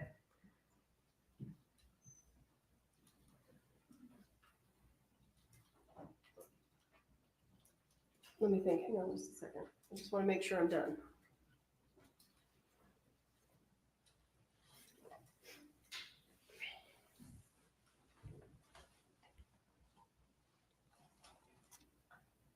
How certain are you that you didn't provide any live rounds to the set of Rust? I have provided blanks and dummy rounds and guns to over 1,000 different productions. And on average, it's 5 to 10 guns per episode, per feature film. And each gun would typically have about 10 dummy rounds with it. So that's between 50 and 100,000 dummy rounds. And I have never spent more time with a single box of dummy rounds than the rounds that came from 1883, the dummy rounds that went to Ross. So there was never a question in my mind that I provided the live ammunition to Rust. Okay, I'll pass this witness. And Mr. Spiro, is there an exhibit that you need me to provide? Just you can email me that. The text message? Yeah. Sure. Thank you. Good afternoon. Good afternoon. So in the thousands of times you've provided ammunition to movie sets that you just told me about, Blanks and dummy rounds. I know, I apologize. That's I'm all not, right. I'm not trying to use the word ammunition to Okay, get you. gotcha. All right. In the thousands of times you've done that, that would mean I'm sorry, Your Honor, Ms. Johnson's asking to approach.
thousands of productions that you've 1,000-ish, not thousands.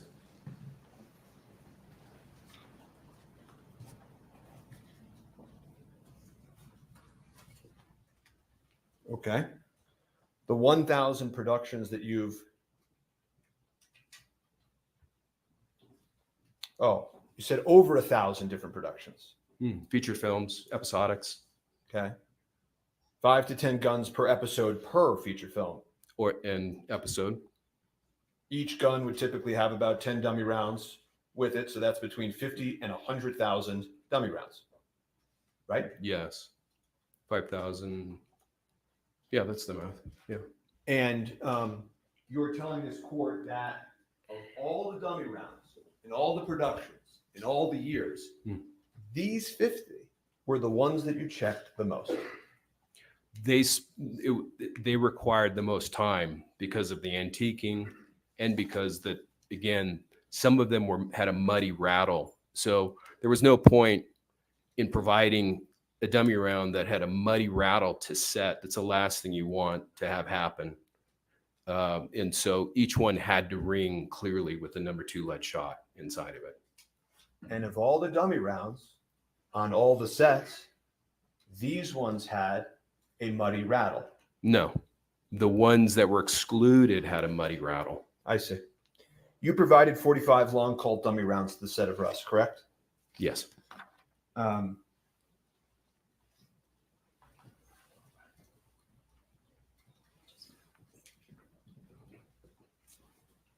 more specifically through Sarah Zachary. She picked them up. Right. And you know Sarah Zachary was at your prop house on the 12th of October, correct? Yes. And you came back from Albuquerque. You came back from 1883 on the 11th, at least one trip, correct? Yeah, I arrived sometime in the middle of the night, the night of the 11th. It could have been past midnight.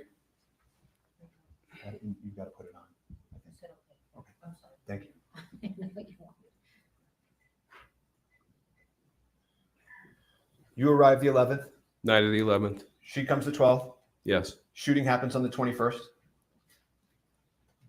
Yes. Russ needed 45 long Colt dummies. May have needed, knew they were running short. Okay, they may have not needed it the most of all time, but they needed it, right? Possibly. You have already told this court that you had brought 45 long Colt rounds from the set of 1883, correct?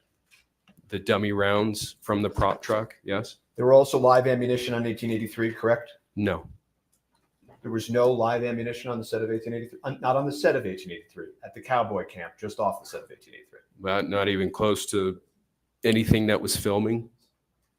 Okay, so not anywhere close to filming, and not on the set, but at 1883's cowboy camp. The cowboy training camp for 1883. Yes. Okay. Live, yes. And you brought some of those live rounds to PDQ, correct? Yes. The live 45 long Colt rounds to PDQ, correct? Yes. And you've told this court that when you brought them back, they were between 50 and 100, correct? Yes. Okay. And you provided 45 long Colts. Again, you say dummies, I get it. To Sarah Zachary, correct? Correct. Those were Starline brass with nickel primers, correct? Yes. The invoice you provided to Sarah Zachary and the set of Rust had 200 listed as the amount that you provided, correct? I don't recall. Do you deny it? Sounds about right. It could be. The invoice was generated weeks after, so it was done from memory at that point. Okay. Have you been watching any of this trial? Just the headlines, whatever comes on the news. Okay. Do you know that on direct examination of CST Popple, that this was entered into evidence, which is states 30? I haven't seen her at all during Got this it. trial. Well, eventually on cross-examination, it turned out that these were, of course, the rounds provided, correct? Except for the bright one in the lower row in the middle, just above the 2 zeros that are next to each other. Yeah, in the evidence number, I don't believe that is a round that came from PDQ. When you say you don't believe, which I think you said on direct, is you're not certain, but you don't believe, correct? It's 2.5 years ago. It does not appear, I'm 99.9% sure that was not inclusive of the original styrofoam insert of 50 in the box. Okay, so it sounds like you're not certain, but fairly certain, and it's been a long time. Is that fair? Yes. Okay. At the time, when your memory was fresher, you actually received a photograph of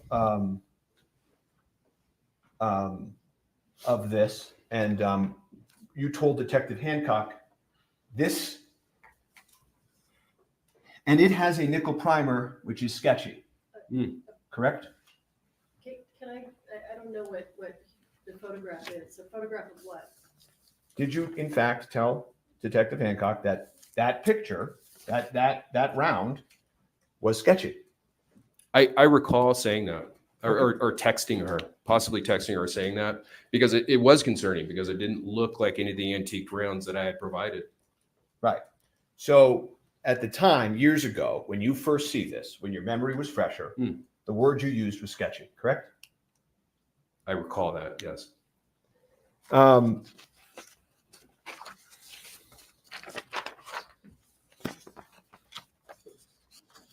The incident happens on the 21st of October, and at 1:55 p.m., you receive a text message from Sarah Zachary telling you that this has occurred, correct? I think it wasn't telling me that it occurred. It just said emergency in all caps. And you called her, right? I did. I missed a call from her, received the text. I think I said I'd call her back, and I did Okay. within just a minute or two. And between the time you provided, whatever it is that you provided to Rust, and the moment you get that emergency text, isn't it fair to say you're not sitting around, daydreaming and wondering and thinking about each round you provided and whatever you provided to the set? You do this for a living. You do it lots of times, right? That's correct. Yeah. But the moment that happens, right, things change, didn't they? What changed? Well, Miss Hutchins died, right? I wasn't aware of that till hours later. You spoke to Miss Zachary 5 times that night, right? I don't recall. Probably. Miss Zachary, had the shell casing, right, at one point that evening? No, I don't recall that. You don't recall that? No, that she said she held the spent case from the gun. I don't recall that. Sarah Zachary threw out some of the evidence, correct? I had heard that months and months afterwards, that she had thrown out dummy rounds from Jensen Ackles' gun. Months and months? I believe so. Sure about that? Fairly. It's been a long time. Right. And the only messages that we have from around that time we're going to look at. But you knew at that moment that you had just provided 45 Starline brass dummies, correct? With nickel primers. Nearly all the dummy rounds I provide are Starline brass. And you would agree with me that anybody who did provide that round or brought it onto the set would have every reason to want to deny that, correct? No. Hannah Gutierrez admitted in questioning at the sheriff's office that she brought the box that contained the live rounds. No, she didn't. She actually said she hadn't seen that box. And that's just something that's been fed to you by the prosecutors. Isn't that true? No, I've actually seen the interview. Okay. Well, we can pull up that interview if we need to. So the week after the accident, that we have some of your text messages, right? Yes, Okay. And you weren't sleeping, right? correct. You were drinking a lot. I don't even remember. You were talking to your cop buddies to try to get advice about the case. I don't recall that. You texted Sarah Zachary in the days that followed. Do not say anything or write anything to anyone, right? Yes, I remember that text. Do nothing, say nothing, write nothing, correct? Correct. She told you she wanted to get a lawyer, right? Yes. You told her not to get a lawyer, right? Yes. In fact, at one point you just said, shh, with an emoji, right? I don't recall that. Okay. You did provide Detective Hancock. Do we have that photo that was entered into evidence on the screen? Okay. Did you email that? Yeah. Okay. Well, we'll get it in a minute. But the one that you just saw on the screen of you and Mr. Teskey, do you remember that photograph that you just looked at? With the reloads? Yeah. Yes. You actually took a screenshot of that and sent it to Detective Hancock, correct? It sounds like something I would do. I don't recall doing it, but it sounds accurate. Okay. Does it sound like, I don't have the photo, so, but the photo that you took and sent to, of the screenshot that you sent to Detective Hancock, it included that line. Yes, this is evidence in the accidental death, right? That was my speculation prior to learning that the live rounds from Rust had nickel primers, Well, sir, that's the problem with your testimony, isn't it? which is what? In the very same text chain, you ask about nickel primers. So how is it possible that you didn't know about it when you said that this is evidence in the accidental death? Because the meeting with Hancock and the text exchange with the pitcher occurred on November 1st. 2 days later, on November 3rd, I had asked by text whether or not any of the rounds had nickel primers. And he replied, Troy Teskey replied, no. And at that point, that was the reason why. So this is, I think it's Court Exhibit 2, perhaps, of this hearing. This one, no, mine are Roman numeral 1 and 2. It's going to be States 1. States I just 1. haven't had a chance to mark it. That's fine. We'll call it States 1 for now. You see it on your screen? I do. Okay. And you say, yep, it's evidence in the accidental death, correct? That's on November 1st, yes. Correct. That's what you wrote, sir, right? On November 1st, yes. Okay. And you didn't say anything about speculating, did you? No. Okay, but when you screenshot this to Detective Hancock, which I'm going to talk about in a minute, let me ask you, after he says, okay, you say, this sucks, but she's seriously trying to blame everyone else for her mistake, correct? Yes, that's what it says. Okay, so it's, this sucks, but she's trying to blame everybody else, right? Yes. This sucks, that it comes from the same batch, I would- but it's really her fault because she loaded into the weapon, right? Well, first off, I pronounced that ugh. And then what was the second part of your question? But it's her fault because she loaded into the weapon, correct? Certainly. And you said that over and over again as you continue to meet with law enforcement, that whatever happened here, it's her fault. She loaded it, correct? Well, certainly she's responsible for loading a live round into a gun on a movie set. How come when you provided the screenshot, this is defense 1 for the hearing. How come when you provided to the defense A, sorry, Your Honor. How come when you provided the screenshot of the text message to Detective Hancock, you left out the, this sucks. But seriously, she's trying to blame everyone else for her mistake. If you put that back up, I think you'll see that the digital keyboard is in the way of whatever's underneath it. I see. And is there something with your phone where you can't take multiple screenshots and just go further down like you did 10 other times in this case? That's a picture of a picture. I understand that, but I'm asking you, That's why didn't you provide the message of, this sucks? I did, and what I'm saying to you is that when you take a picture of a phone with a keyboard up, it's going to block the lower half of the message. Okay, so on November 1st, you agreed to an interview with Detective Hancock, correct? Sounds about right. Yeah. No other Yeah, officers? November 1st, yeah. No other officers were present, correct? It was just Hancock in the interview room, correct? And you talked about your phone call that you made with Troy Teskey, right? I did it in front of her. No, I know. You were very, very cooperative, correct? I thought so. I don't think you mentioned on direct examination, but tell me if I'm wrong. You also made a phone call to Joe Swanson in front of Detective Hancock. I don't recall it being in front of Hancock. It was as I was driving away, and it dawned on me that I kept on seeing brass and nickel, and it didn't wash with me. It didn't make sense. Joe Swanson and the original batch of the ammunition was very much on your mind. Fair? Of the reloads, yeah, I was fairly confident that somehow some of that reloaded ammunition came in through a piece of leather, or Hannah had been gotten hold of some of it, been shooting it, commingled it with dummy rounds. I was concerned that it was going to be a Joe Swanson reload. It turns out you actually made the call to Joe Swanson within earshot of the police recording equipment. And you asked Mr. Swanson about the green ammo can. I don't recall that. Okay. And you then said,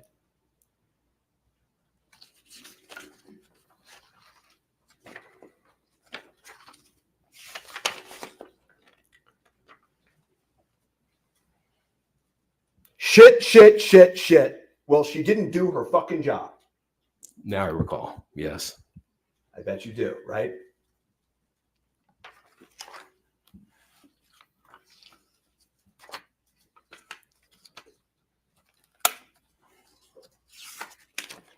And the she who didn't do her fucking job was the armorer, right? Correct. And the shit is the commingled rounds, isn't it? Well, I think the shit was a concern that Swanson was going to get dragged into this, and it was going to have been some of his reloads that caused the death and injury. Oh, the exclaiming of the shit was your concern for Joe? I think it's a collective. I mean, there's 4 of them there. There's a lot of shit. So some of the shits were for everybody that had ever touched the commingled round. The whole thing is awful. Okay. Can we agree that you didn't intentionally provide live ammunition instead of rust? We can agree that it didn't at all. Okay. Well, we can't actually agree to that. Okay. And by the way, that's November 1st. November 30th, okay, a month later, the police come knocking with a search warrant, right? Yes. Just like you were there at the truck search, you were there at the PDQ warrant search, right? I was on a connector flight from Phoenix. I'm glad you mentioned that. Both times, both at the truck and at your the search at your prop house, both times you happened to be grabbing onto a flight and getting there just that day, right? No, actually, I was in Las Cruces on Bruce Willis's final movie, finished that, and was heading to the Rust set directly from Las Cruces, driving in the Sprinter van.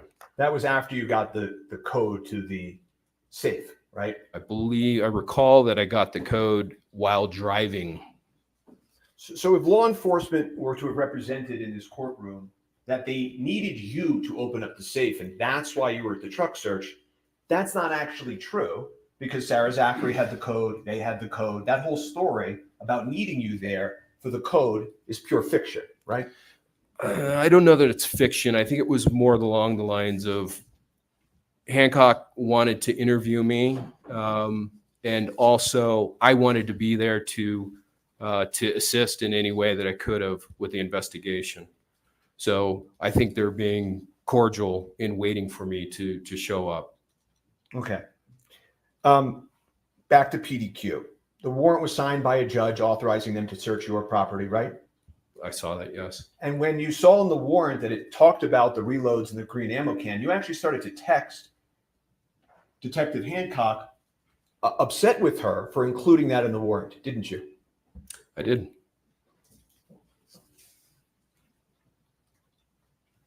You had video surveillance at PDQ, correct? There was, I don't recall exactly at what point the camera overrode itself. Well, that wasn't my question. My question was just you had surveillance footage at PDQ. In fact, in the Yeah, but excuse me, if the footage has been overwritten, then I don't have it.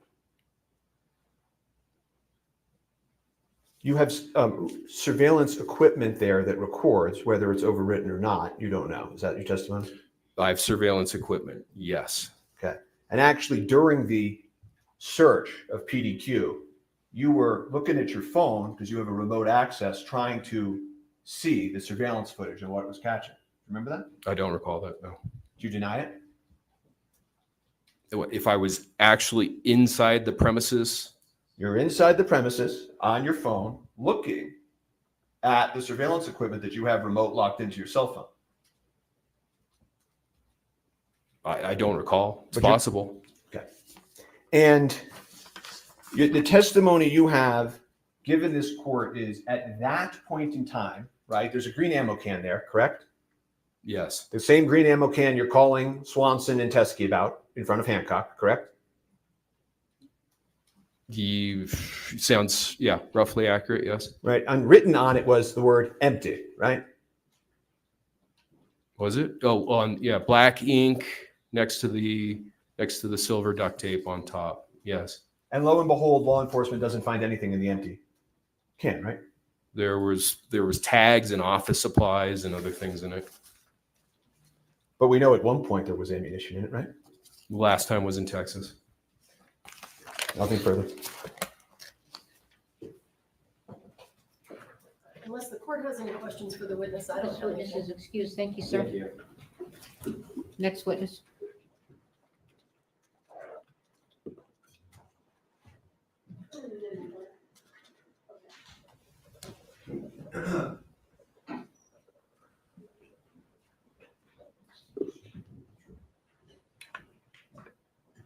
Thank you.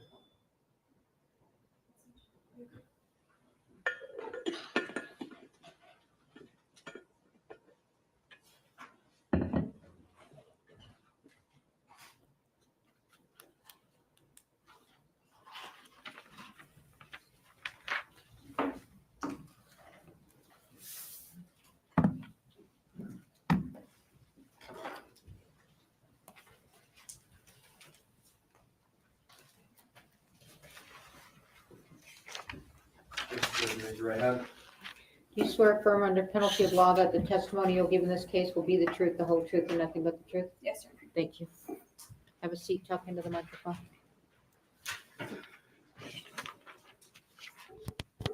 Corporal.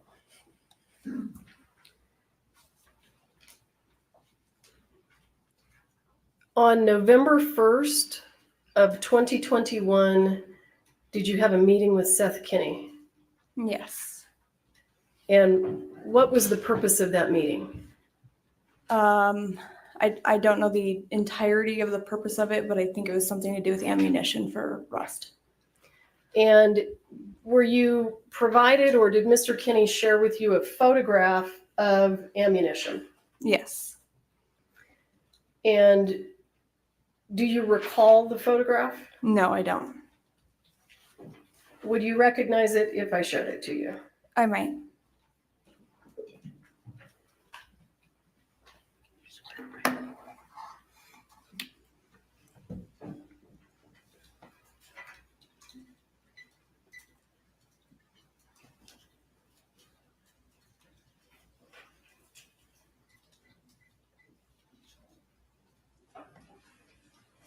Does that look familiar?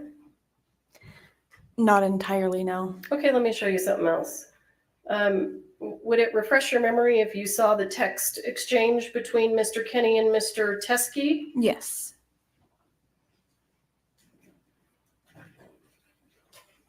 Can you see that? Do you want me, I'm going to enlarge it. Do you see the date?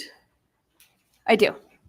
I'm going to go down so you can see the rest of it. Do you see the rest of it? Yes, I do. Is that the photograph of the ammunition that was shared with you by Mr. Kinney that came from Mr. Teskey on November 1st? I remember this conversation between the two of them. Okay, explain it to us then. Um, And I'm sorry, I'm showing you for the record, States Exhibit 1 for the motion hearing. Go ahead. I'm sorry, can you repeat the question? Well, Or- tell us about the conversation. Tell Yes. us about this meeting. What happens? So this was a conversation with Troy and Seth, and I guess an exchange of where the rounds that Troy may have had that could have been in relation to Rust. Right? Yeah. So did you see this photograph on that day? Yes. And were you able from the photograph to determine whether or not these rounds were similar to the rounds found on the set of Rust? These would not have been similar to what we had found on Rust. Okay. And from this vantage point, how can you see that? So some of them, well, a lot of them have an actual head stamp of companies or manufacturers such as Winchester, BHA. I think the other one says CBC. It's a little hard to see with the shadowing in the picture. The only one out of these that would have been somewhat similar to what we had found on Rust is the third one from the left, which shows the Starline brass logo and it says 45 Colt. However, a distinguishable difference in this round and what we had found on Rust would have been the color of the primer. They're different colors. Okay. If you recall, did you yourself ever have a conversation with Mr. Teskey? Not where it was just me and him, but I have had a conversation with him in the conversation. So let me ask you this. After you were provided this information, the photograph and the information about the rounds, where was your understanding of where those rounds were located? In Arizona. And did you have any communications with Mr. Teskey about obtaining those rounds? Yeah, I had asked Mr. Teskey at least a couple times for him to figure out how to send those rounds to the sheriff's office. I asked him on a couple different occasions to either ship them or figure out a way that we could still get them in the sheriff's office possession. And you wanted to do that even though they didn't appear to match the rounds from Rust? Yes. Why? Because the investigation in itself was still very fresh at that time. It was still ongoing. I wanted to make sure that we had all the information that was brought forward to us in order to continue this investigation. Did you see Mr. Teskey at Ms. Gutierrez's trial? I did. And were you aware that Mr. Teskey was a friend of Ms. Gutierrez's father? Yes. Did you receive any communications during the Gutierrez trial relating to Mr. Teskey? I did. Tell us about those. So during her Hannah's trial, or near the end of it, I had gotten some correspondence that a male by the name of Troy Teskey had came in and had ammunition, and that he wanted to turn it over Came in where? to the courts. So he came here Yes. to this building. Yes. And who did he speak to, if you know? He spoke to I believe the deputies downstairs that were working the courts. And what were you doing at that point in time? I was here in trial. So you receive information that there's a person down there that has what? Ammunition. And how did you respond? What did you do? I had asked the deputy, I said, can you just have him wait until, have him wait here until I have a moment that I can speak with him? Did he wait for you? No. Where do we go from here? What happens next? From there, I believe we had a break. I had asked where Troy was. They said he was no longer here. And then further on into the day, I don't know if it was a call or a text message, but I had gotten word that Troy had shown up to the sheriff's office and was trying to turn over that ammunition. At that point, we're still in trial, so I have a little bit of limited time and where I need to figure out logistics with this. And I believe I had gotten a call from the lieutenant or someone there, and I said, okay, well, I'm still here, but I will make contact with him at a later point and get a statement from him so we can figure out what to do with this. And at that point in time, were you aware that he had left some ammunition at the sheriff's department? Yes. And did you take steps to contact Mr. Teskey to take his statement? I did. I called him twice when I had found out that he had shown up to the sheriff's office. I didn't receive, or he didn't pick up the phone, and I never received a call back And let me ask you, why is it important for you to take his statement? because I need to figure out what to do with this ammunition and how it would potentially be tied to the case and in what way, so I can figure out what to do with it after that.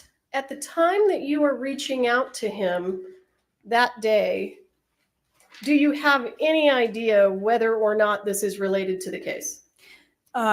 Just by him saying it might be, but not in what context it would have been. But you didn't speak to him. No. Okay. And is that the reason you were trying to reach him? Yes. And to try to set up something where I could have a discussion or an interview with him. And you want to have the interview because you want to see if it's tied to the case. Yes. So you call him twice, and does he respond? No. Do you continue to try to reach him? I did try to reach him again. I believe it was the following week. I tried to reach out a couple times and never received a response back. So if you don't have a witness who will give you an interview regarding the items that they've dropped off at the sheriff's department, how do you know that they're in any way related to the case? I really wouldn't, because I didn't have a discussion with him. Has Mr. Teskey ever returned your calls? No.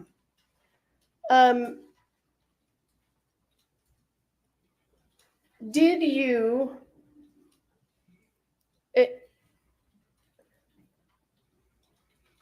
are you aware that the exchange between Mr. Teskey and the people at the sheriff's department that took place when you were in trial with me, are you aware that at least part of that was recorded on a body-worn camera? I know now. When did you learn that? Today. And have you had an opportunity to review it? We've never Yes. been given this, Your Honor. I just got it. So I just want the court to know. This is, I can give it to them. this is the newest of the revelations. So there's when Teskey comes into the station, it's being recorded on a body worn camera. I believe that the defense did have it because they knew what Mr. Teskey was saying to Popple. That's the basis of the cross-examination. Well, it's not it hasn't been admitted as an exhibit. Sure, and I can call Popple and have it admitted as an exhibitor. I can call Brendel, but it's a motion hearing. How do you want me to handle it? She's now seen it. I can give it to the defense. No, I'm going to have the person that whose body it was on. Let me ask you, in the meantime, while I'm listening to this testimony, can I have the exhibits from Popple of that she testified about the bullets and what they were, when they went to the FBI? Her inventory of bullets. May I have those exhibits? I know there's a lot of them. Sure. I think there are probably some also from the defense. So does the defense want to go through their file? Do you want me I to just do it? want the ones that Popple testified off of, not any I don't cross. remember exactly. Are you looking for the one that I just highlighted specifically? No, I'm looking for the ones that Popple testified, she inventoried and had tested. Are you asking for scene photos or no? Just the ones that she had at the Yes, sheriff's yes, department? where she went through and some were in Ziplocs. Okay, so not scene photos, just the ones from the sheriff's department? Okay. Do you have those? They should be. And just for the record, Judge, we don't have the body worn camera. I'm hearing you. I want to look at the bullets. The physical. Okay, I'll take the physical. The physical is it in the research? You don't need photos of boxes, No, just no, bullets, okay? I want what she testified of, the ones that were gathered at the scene, and then she went through how she tested them. There they are. Okay. All right, I think these are fine, Ms. Morrison. Okay, thank you. Oh, so you want the actual bullets? Well, these are fine. Okay. Well, I was photographs. gonna take the photos, but these are good too. Okay. Are Do you these, want the photos? may I ask, are these all these aren't all that were gathered at the scene, were they? They are, These are the sum total? correct. There were only 5 live rounds in addition to the spent casing. Okay, which ones were, okay, were only the live rounds tested by the FBI?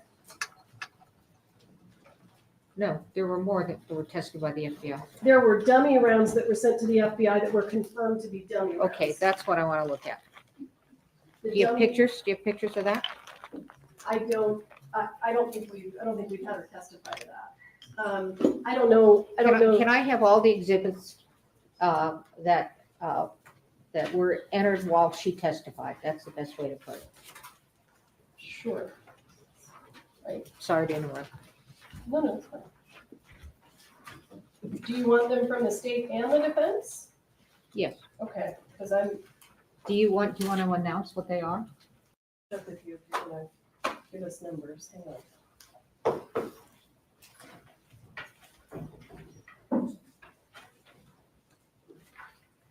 All right. Do you want me to tell you what they are? I think Brian next to me has them. I'm just trying to get there. So I don't want you to list them off to me yet. Well, it's just 15 through 21. And I'm looking to start here at 15. I'm not finding 15, so give me just a minute. I've got 18 set aside, I've got 17 set aside, 15, 16, what was the other one? That's 15, 16, 17, and 18. Okay. And then 20, 21, 23. Okay, slow down, because it's, if you would, please.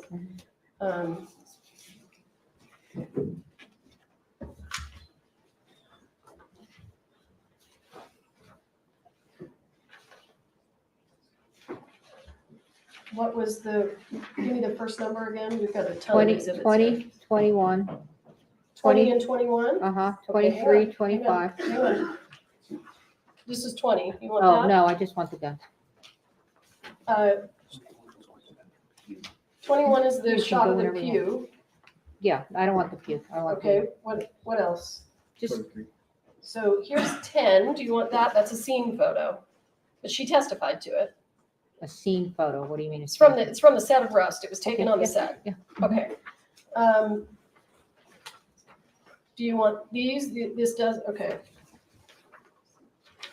This one has ammunition on it. Which is that from, oh, no, I don't want, This I is only want 9. the ones on the set, not in PDQ. Okay. So what I'm handing you is all photos of states exhibits that were of ammunition. Do you want the spent casing? No. Okay. Do you want me to go through the defendant's exhibits? I want the defendant to go through the defendant's exhibits. Glad you asked. Do you want this? Yeah, sure. Where's Okay, that? that's the spent casing. Okay, yeah.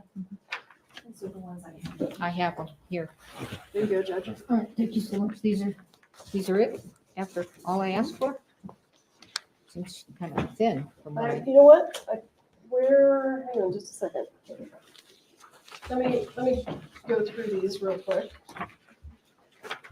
all right. Stop for just a second. Let me see what's in front of me. These are first. enough. These are enough. These are enough. Okay, I'm good. I'm good. All right, let me just use these, okay? Let me just see if I might ask for more later. Okay, go ahead. I'm sorry to interrupt your question. No, that's fine.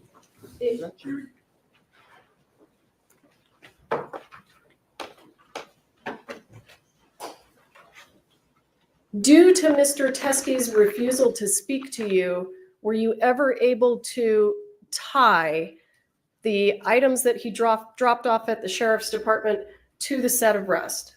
No. Given that this is a motion hearing, And if the court wants me to do this a different way, please tell me. Over the lunch break, were we able to obtain the video and watch it? Yes. Did you hear what Mr. Teskey said in the video regarding whether or not these came from the set of Rust? He said that they were not from the set. That's what he said on the video. Yes. Okay. And I'm happy to get, He can't cross-examine off of this. sure, so and I I'm- can get it to him. Well, you are going to give it to him, and this testimony, he can call her back up if he wants. but- Absolutely, sure. I'll pass the witness. All right, I have some questions. Can you put back on that video of the text that Seth Kenny Sure. got from Teskey?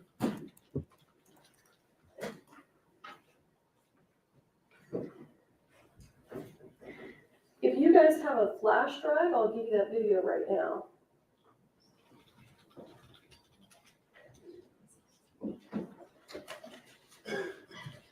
And can you blow that up, You want the top or the bottom? the top? Okay, All right, I'm going to ask some questions. sure.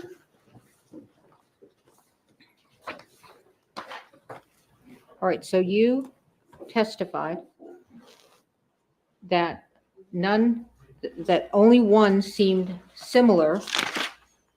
Let's see. You said one similar to the Starline Brass Color Primer in Arizona, and that it's the third one. So 45 Colt. Not, it didn't seem similar in the primer. It was different in the primer color. So In what, why is it different in the primer color? because the primer on this, the third one it's a brass color. The primers that came from Rust were silver. Put this, who's this, these are, you counsel, you need to come up. Counsel, you need to come up.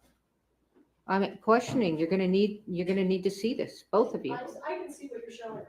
I saw what you're showing her. I only see one silver here. Right, but this is in reference to the live ammunition.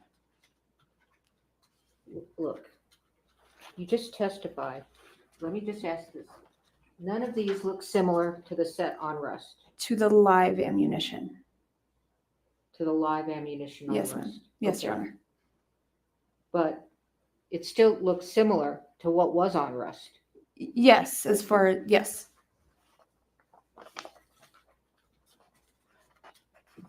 It looks similar to these on Rust. For the dummies, yes. Yes, it looks similar to dummies on Rust. Dummies, but not live. Okay, I understand your distinction on Okay. live. But they still look similar. That one, the third one from the left, still looks similar to dummies on Rust. Yes. All right, thank you. Can I proceed, John? Yes.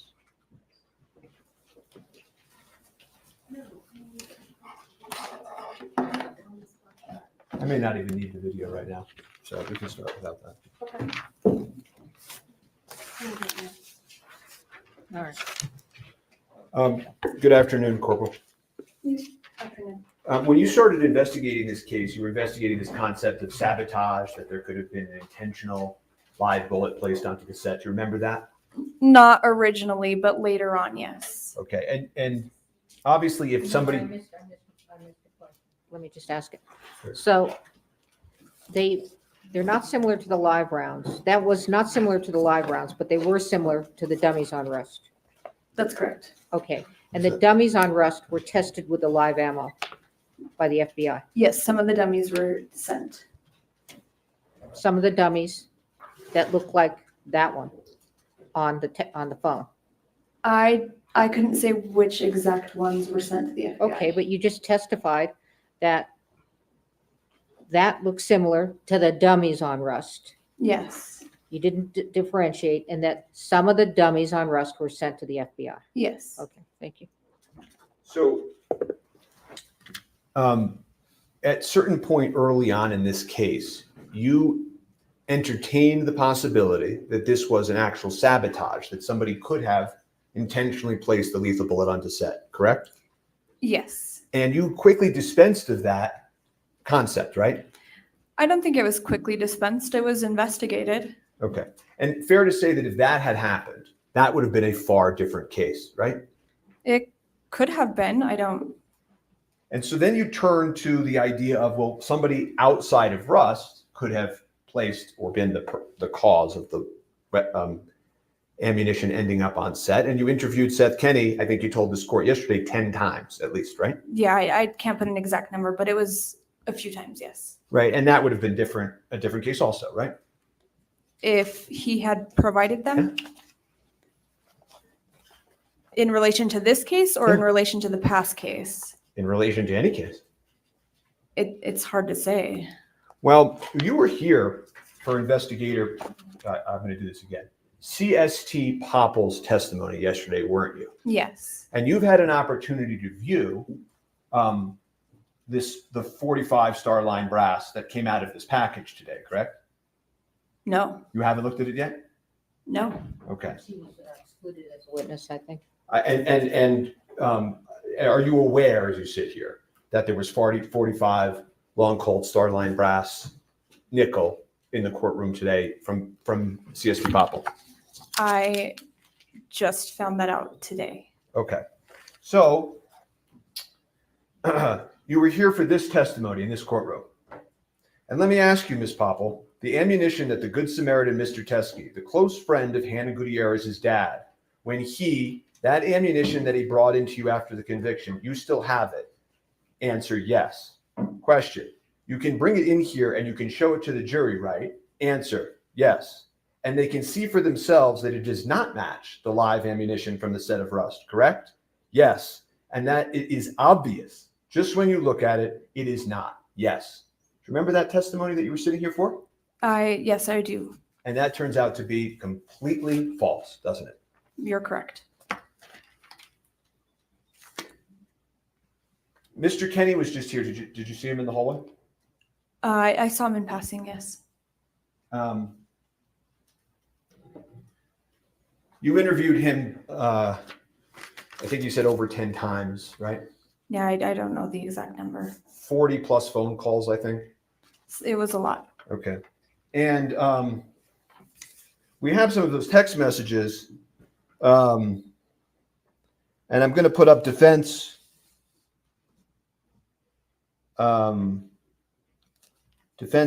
B.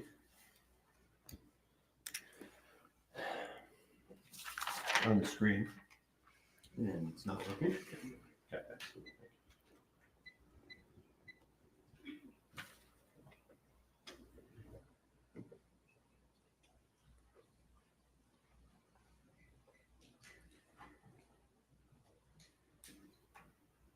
Okay.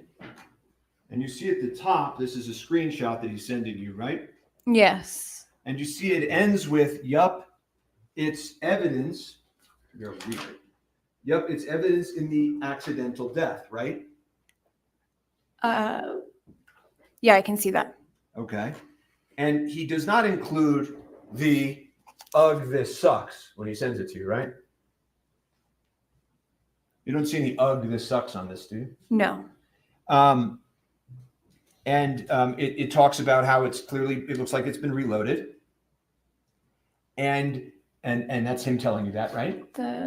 Sorry, let me just read it really quick. Sure.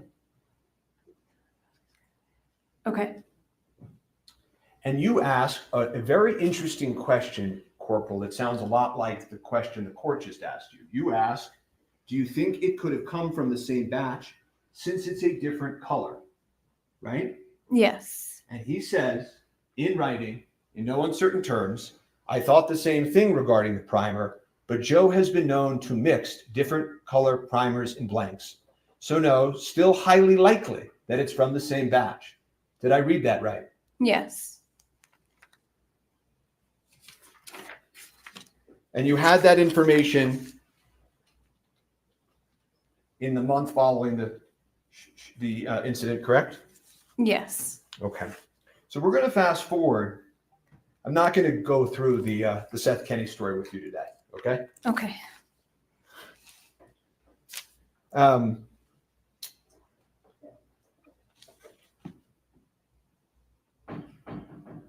But it's fair to say, if we even fast forward to the end, Mr. Teskey comes in, and you had known Mr. Teskey's name because Seth Kenney had called him in front of you, right? Yes. And Seth Kenney's name came up, withdraw. Troy Teskey's name came up several times because Seth Kenney brought him up several times, right? Yes. In relation to the idea that the same batch of rounds from 1883 had at different points and different quantities touched Joel Swanson, Troy Teskey, Seth Kenney, right? They were all involved. I don't know if it was in relation to 1883 or where it originated from exactly, but that it might be related, might be. And that they would talk about in front of you on speakerphone the green ammo can that had leftover ammunition, correct? Maybe I'm not too sure. Well, you're not denying that, are you? No, I'm not. Okay. And in fact, when you went to search PDQ, in the warrant that you put in front of a court to get access to PDQ, you wrote into that warrant that you needed to find the green ammo can, correct? I did. And the reason that you needed to find the green ammo can, as you explained in the warrant, was because there may be live ammunition on it that matched the round that struck Miss Hutchins, correct? Yes, that was where that originated from, was from Thel. Well, but you see, I knew you were going to do that. It's not the only place it originated from. It also came up with Mr. Teskey and Mr. Swanson in front of you on November 1st when Mr. Kenney found out and said, shit, but it's her fucking fault, right? He said that a lot. He said that exact phrase? Shit, but it's her fucking fault? He said that a lot? Yeah. Did you grow suspicious of Mr. Kenney if he kept saying that? No. Oh, okay. So in any event, you knew that Mr. Teskey was at least somewhat involved because when you're interviewing Mr. Kenney, he's calling him in front of you, correct? Yes. Sending you screenshots of messages with him, correct? Yes. Mr. Teskey showed up here, according to you, at the Hannah Gutierrez retrial, correct? Yes. And Mr. Teskey then walked into the police precinct with ammunition that he claims and says is matching to the ammunition that struck Miss Hutchins, right? I don't think he ever made the statement it was matching. Well, that's really for law enforcement and the FBI to decide, isn't it? Which would have been investigated if he would have answered a phone call or returned a phone call. Okay. And I know we're going to get to that, don't worry. But wasn't the first excuse you gave, Corporal. The first thing you said when this came up on direct examination was that you didn't know it was related to this case. Do you remember testifying to that on direct? How would I have known if I wasn't given an opportunity to talk to him myself? You would have no way of knowing that the man who was on speakerphone with you talking to Seth Kenney, the man whose screenshots you received, the man who showed up at the Hannah Gutierrez retrial, the man who walked into your precinct talking about the Rust movie, you would have no way of knowing that it was related to Rust? I would have need to come to the conclusion myself that it could have been tied back to Rust. There's been many people throughout this investigation that state that they have evidence or testimony to give that wasn't in relation to what I was doing. Uh-huh. So is there other evidence in this case that has this quantum of proof that you have hidden from the defense? I don't think I've hidden anything. Is there any other evidence in this case that you think this court should be aware of, that you're aware of, Corporal Hancock? No. And when Mr. Teskey came in, he stated that he believed it was from the same batch of ammunition that was located at Seth Kenney's warehouse in Albuquerque, correct? When he came in? To the precinct.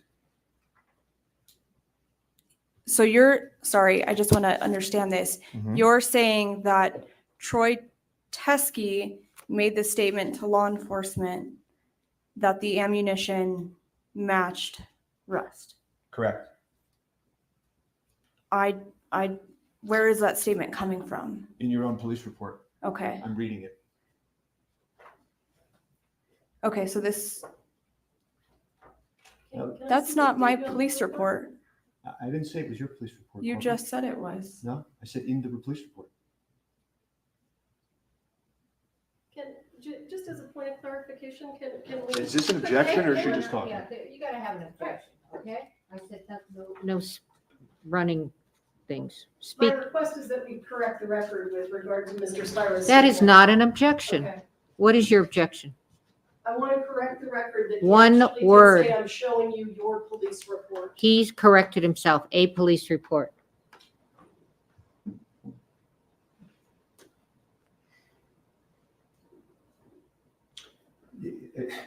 In the department, in your sheriff office's police report, okay? I don't mean your personal police report, but in your sheriff's office police report, right? Okay, understand. And not only does this police report come into the very same sheriff's office, correct? Right? This is your police department, right? Yes. Okay. Not only does it say live rounds of ammunition that he believed to be connected to the Rust case, right? You saw that, right? Okay. Yes. Not only does he say it's the same batch that was at Seth Kenny's, right? I mean, that's what it says there. I don't remember that statement in the video, but Well, I'm glad you brought that up because the videotape, whatever there is that has also not been turned over, it didn't necessarily capture every conversation that Mr. Teskey had inside the police department that day. You don't know that. that's correct. Okay. And the other thing that I wanted to mention at this point is it's not as if Mr. Teskey was talking to some random auxiliary cop that happened to be walking through the station. He was talking to CST Popple, wasn't he? Yes, he was. The same CST Popple that testified yesterday, right? Yes. That testified that everywhere in this case that she went, you went. Remember that testimony? Yes. Okay. She goes to the church on the day of the incident, you're there, right? She goes to the search of the truck, you're there. You go to PDQ, you're there. In the prosecutor's office, you're there. Trial prep, you're there. And that's who took this statement, right? Yes.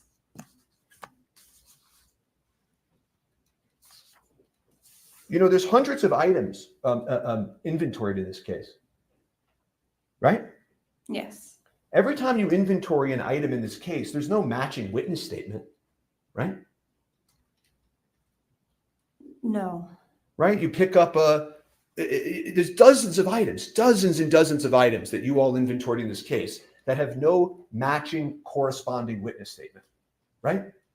Yes. Okay. So the story that has now been come up with, that the only reason we couldn't take this item was because there wasn't a matching witness statement, is just spun out of whole cloth, isn't it? I don't think your statement's entirely correct. You said the reason why we couldn't take this item, which we did take the item. You took the item, but you took it and put it in a different box than the rest of the items in the Rust case, correct? Well, I don't think they're all, I mean, I'm not the evidence technician, so I don't know how. Well, you know this wasn't placed and designated as a Rust evidentiary matter. It was kept and vouchered, as you heard yesterday, under a completely separate identification number, correct? A different case number. Right? Yes. Unlike the hundreds and hundreds of other items that were collected in this case from a variety of sources, correct? That's correct. Okay. And a lot of those items were like random, irrelevant, tangential things that all went into CST Popple's inventory in this case, right? I think all those items were collected on scenes through search warrants or through somebody that gave them to us that we could have had a conversation with. And I could be able to relate what that item was and how it may have been related to Rust. There was no way to relate this item to Rust when the guys in your precinct telling you this is related to Rust and you had spoken to him on speakerphone and you had gotten those text messages. There's no way to relate it.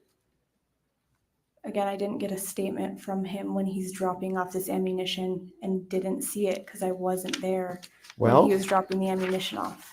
Well, your colleagues got a statement, didn't they? Yes. Right? It's not like he didn't give a statement that day. He sat in the precinct and met in a room with your colleagues and did give a full statement. So that wasn't true either. right? I didn't know that until today, that he had sat down with someone. Okay, but now that you know that, now that you know that he gave a full witness statement, the story that the only reason that law enforcement couldn't possibly dream up a way to connect this to Rust and put it with the rest of the evidence doesn't work anymore, does it? Because he did give a statement, right? I'm not going to agree with that because he said it didn't come from the set. Well, So you keep saying that, but he's not. The point of this isn't that he literally snuck onto the set and took it back, right? The point is that he had the matching ammunition so that we could understand the source of the lethal round, right? but again, I didn't know he had matching ammunition. Well, but your colleagues did. Again, that wasn't something that was told to me. I understand your testimony, but given that he all of the things we've just discussed about, wouldn't you agree with me that if law enforcement were to come into this court and say the only reason we couldn't possibly connect this to Rust was because he didn't give a witness statement, that doesn't work if he did give a witness statement? True? Potentially, I'm going to still say that I wouldn't agree with that because I wasn't able to speak with him and how it would have been in relation to Rust. When we submit things, we normally need to have a way to describe to the lab the reason for the testing. We're going to jump to testing now. Okay, well, maybe not testing, but Overruled. You, I mean, is there a rule in your department that when you take in evidence from somebody who says it's connected to something, that you need to have some additional witness statements before you just voucher it and inventory it with the rest of the evidence? Is there some rule that you could point the court to? I don't think there is one. Right. And in fact, there couldn't be, because nowhere else in this case of the 100 of items did this rule apply, right? But I don't know. I don't think it's correct to compare all the other items in this case to ammunition that was turned in during the end of a trial. Okay. And I don't want to go through every single item that was inventory, voucher, whatever word you want to use in this case. But can we agree that there were lots of items vouchered and taken into evidence in this case that are more irrelevant than this very crucial piece of evidence, right? I would say that there were items taken in that were irrelevant to maybe trials and all of that, but I can't say how relevant this is if I don't know the origination of where it came from. And the real reason that you didn't inventory this with Rust evidence is because this harmed and jeopardized law enforcement's case, didn't it? No, I wouldn't say it either way. Okay. Well, you then told the court, right? So we've worked through a few of these things. One, first you said you didn't know how it was connected. Then you said nobody interviewed him, couldn't connect it. And then you said to this court that you followed up with Mr. Teskey, right? Yes. Okay.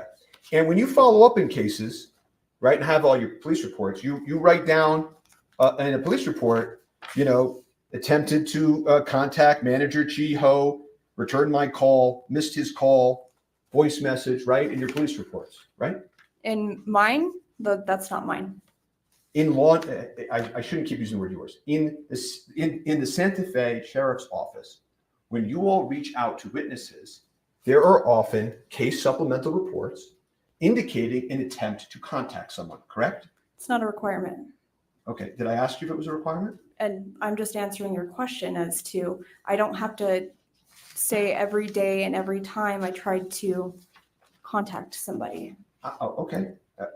But I'm asking you a slightly different question, which is that in this case, this Rust case, okay, there are lots of police reports in this case that are in your file, even if you didn't personally create them, that indicate law enforcement attempting to contact witnesses and failing to reach them, correct? That specifically. You can't answer that question, yes or no? Well, I'm explaining why that was. I didn't ask why. I'm just asking. In your own file that you as the lead agent have, there are lots of police reports that say Detective so-and-so tried to reach somebody, couldn't reach them. Isn't that true? In This case, yes, and that was done for a specific reason. Okay, that's great. When you reached out, according to you, you were trying, moving heaven and earth to try to reach Mr. Teskey. Did you ever create a supplemental police report? No. Okay, let's go on to the next thing, which is you testified on direct examination that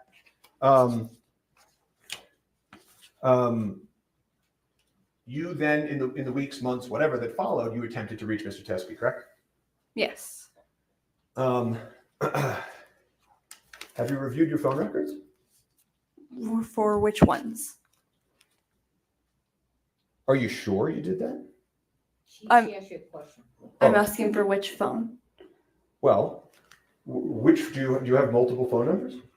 Yes. Okay, I know the cell phone number that you've given out in this case because we have those, Mhm. right? Did you use that cell phone to contact Mr. Teskey?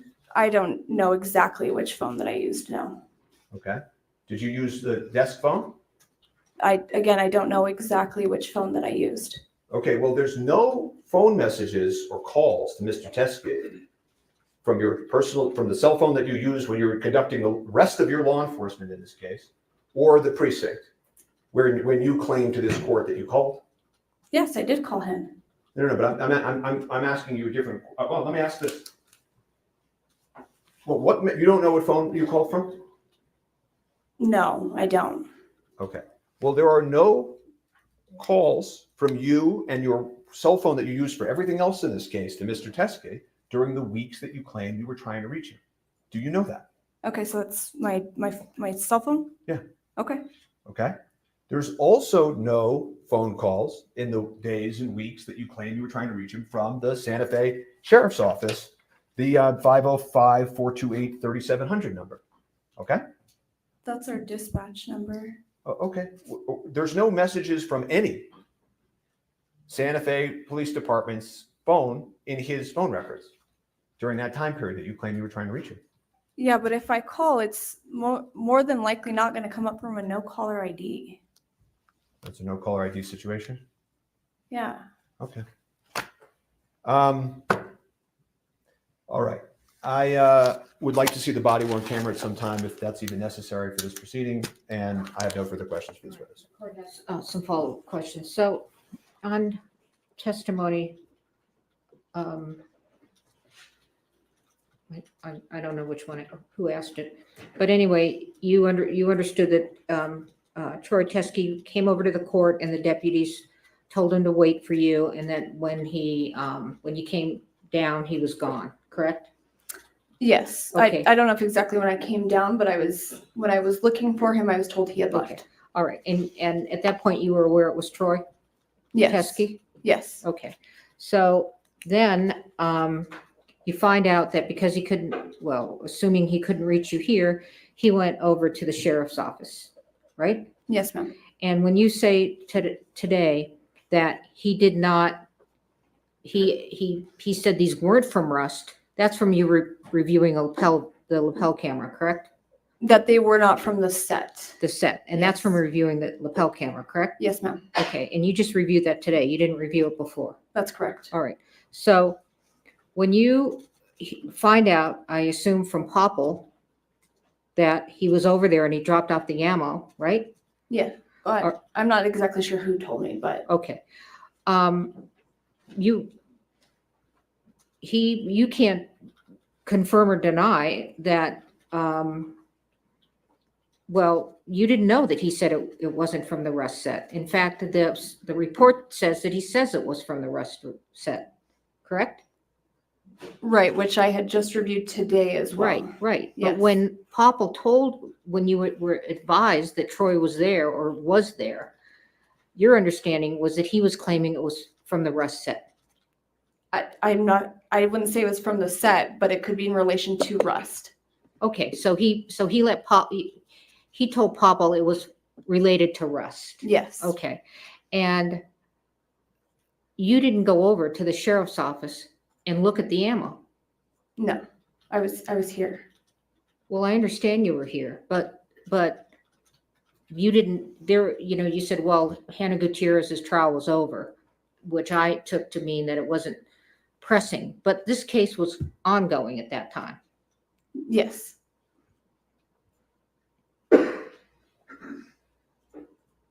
So did you and Popple have a conversation about what to do with this ammo? To my understanding, it was going to be put in evidence Which evidence? at the sheriff's office. The rust evidence? No. Why just, not? Just as far in our evidence section in the sheriff's office. And why was that determination made? As to why Who it made was. it? Let me ask you, who made it? These were discussions that were had with myself, with the supervisors at that time, and then with the prosecutors. Were you the lead investigator? Yes. Okay. And you said, and with the prosecutors? Yes, ma'am. Okay, so you all had discussions about what to do with what he dropped off, Yes. and you all agreed to put it in this separate file. Yes. Thank you. Just very brief follow-up on the first questions. The defense requested, both through you and the prosecutors, to see all of the ammunition in this case, right? Yes. Okay. And obviously, and I know it's obvious, but I want to make sure it's in the record, we were not ever shown that, correct? Well, I believe that you guys had a secondary evidentiary meeting with the sheriff's office that was canceled the day before the meeting was supposed to happen. Well, Or an evidence showing, I'm sorry. okay, yeah, we were able to come for some showings and not others. The reality is, when we came for showings, you never showed us this evidence, correct? I don't know if I can agree with you there, because even on the first day that I was present at the evidence hearing, we didn't get through all the evidence that they wanted to see that day. I don't have any more questions. Let me ask you something. If Ms. Popple said it was not in the evidence viewing, would you disagree with her? If this ammunition, sorry, I just want to make If sure I'm this- understanding. If what Troy Teskey dropped off was not in the evidence viewing, because I can get the testimony, but they had a narrow. If Ms. Popple said it was not part of the evidence viewing, that you did not gather it for the evidence viewing, would you disagree with her? I believe that we were sent a list of what they wanted to see. And then, Your Honor, the first day that we had done an evidence showing, we didn't get through everything. That's not what I asked you. And then, yeah, I understand what I'm trying to, then we had another day. Pardon me? We had a second day that was set up to I continue. asked you if you would disagree that Ms. Popple said that it was not included in the evidence viewing, not whether you got to it or whatever, but whether when they said we want evidence viewing, Ms. Popple said it was not part of the evidence viewing. I don't know if it was or wasn't. Would you disagree with her is what I'm asking. I really don't know how to answer All right, that. Thank you. Redirect? I can't provide the video until she logs into this system. Mr. You know, Spivers I don't even think the video is relevant. She did not view it until today, so you can look at it, but do you have any cross-exam for her? I just need to develop my records, so I need to get the video in. I need to get the video You in. can get the video in, okay? Are you gonna get it in through her? Because I said it should come in from the person that wore the body I camera. agree with you, he's here. Okay, well, fine. So do you have any cross-examination for her? I do.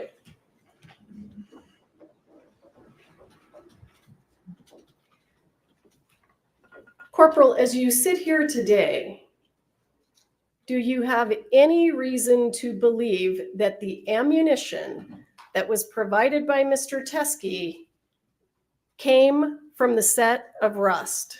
No. May I ask a question? Sure. When you say that there were discussions and the decision was made by all of you to put that ammo in a separate file, right? Is that correct? You said that? Yes, ma'am. Was Ms. Morrissey part of that discussion? Yes. Thank you. Let me give the court an offer of proof, and if Mr. Spiro wants me to, I'll testify under oath. You are going to testify. Sure, absolutely, I'm happy to. I'm showing you State's Exhibit 16. How do you know that's related to the set of Rust? Because it was collected during a search. Where did it come from the scene? Yes, I believe that one did come from the church or States around. Exhibit 29. How do you know that's related to the set of rust? That was the casing that Marissa collected. States Exhibit 10. How do you know that's related to the set of rust? Collected.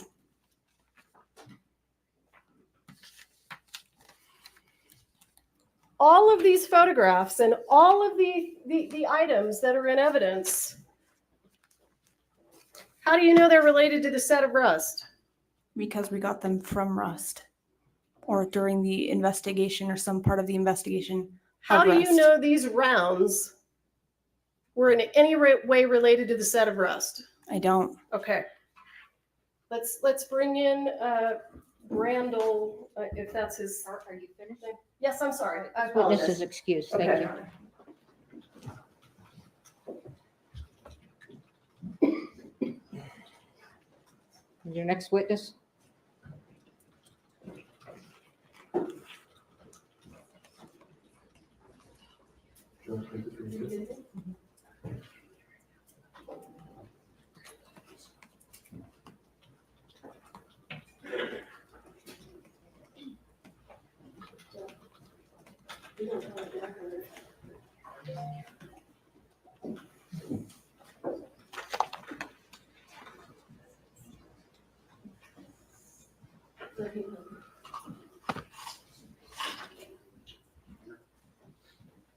Basic judge, raise your right hand.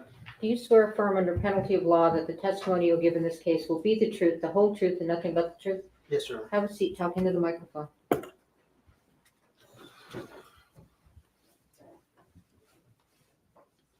State your name, sir. It's Lieutenant Brian Brandel How are you currently employed? at the Santa Fe County Sheriff's Office. And do you know why you're here to testify today? Yes, Were you present when a gentleman by the name of Troy Teskey brought ammunition into the sheriff's department? yes, I was. And at the time, were you running your body-worn camera? Yes, I did. And has that now been provided to me? Yes, Now, just so that we're clear, when you ran your body-worn camera, how did you preserve that video? it is uploaded into a WatchGuard cloud.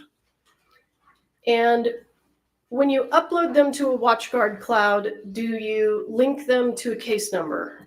Yes, they can be linked to a case number. Was this video linked to a case number? I don't recall. I'd have to look at the video, but I believe so. Okay, and we have the video. I'm trying to. It's transferring over there? Okay, great.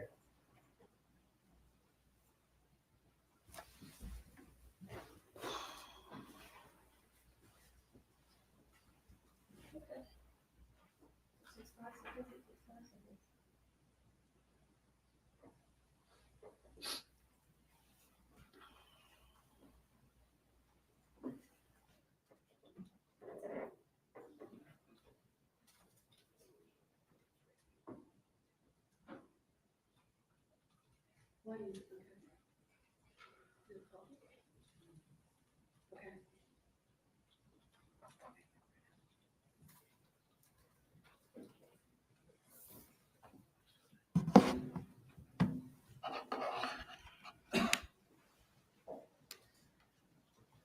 Have you watched the video today?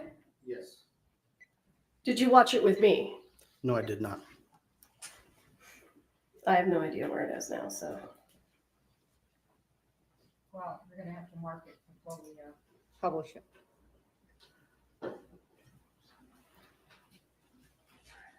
Do you want me to put it on a flash drive for the court and No, I work it want you that to way? move it into evidence. Sure, I'm working on pulling it up. Yeah, sure.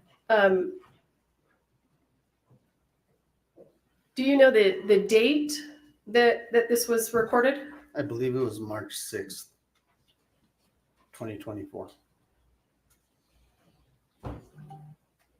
Would this be State's Exhibit 2? I don't know. I think it is. I'm going to show you what I'm going to mark as State's Exhibit 2. Can we Yeah, display? Yeah, yeah. Well, you're publishing it and, but go ahead. I mean, it doesn't I'm matter. not sure what, All right. do you fine. want to see the video or no? I do want to see the video. Okay. Just, okay.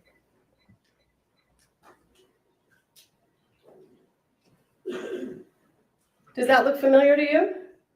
Yes, What are we looking at? that's the hallway area of the Santa Fe County Sheriff's Office, I believe, near the first secure entrance into our area.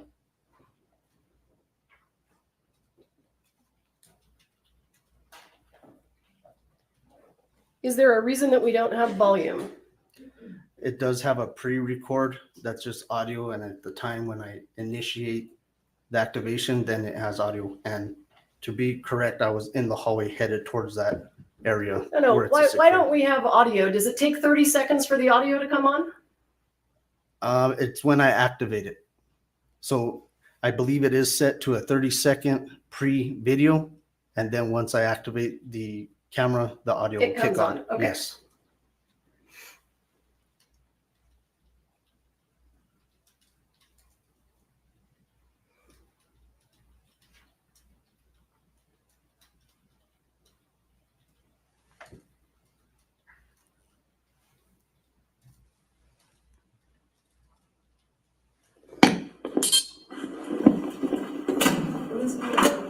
As far as I'm concerned, yeah. Hey, good. Lieutenant, nice to meet you. I've got some evidence. You need to do this out here? Or do, because I should probably write out something to go with this. Like a chain of Like a custody. statement, Well, yeah. we don't have a chain of custody there. So, yeah, come with me and we'll.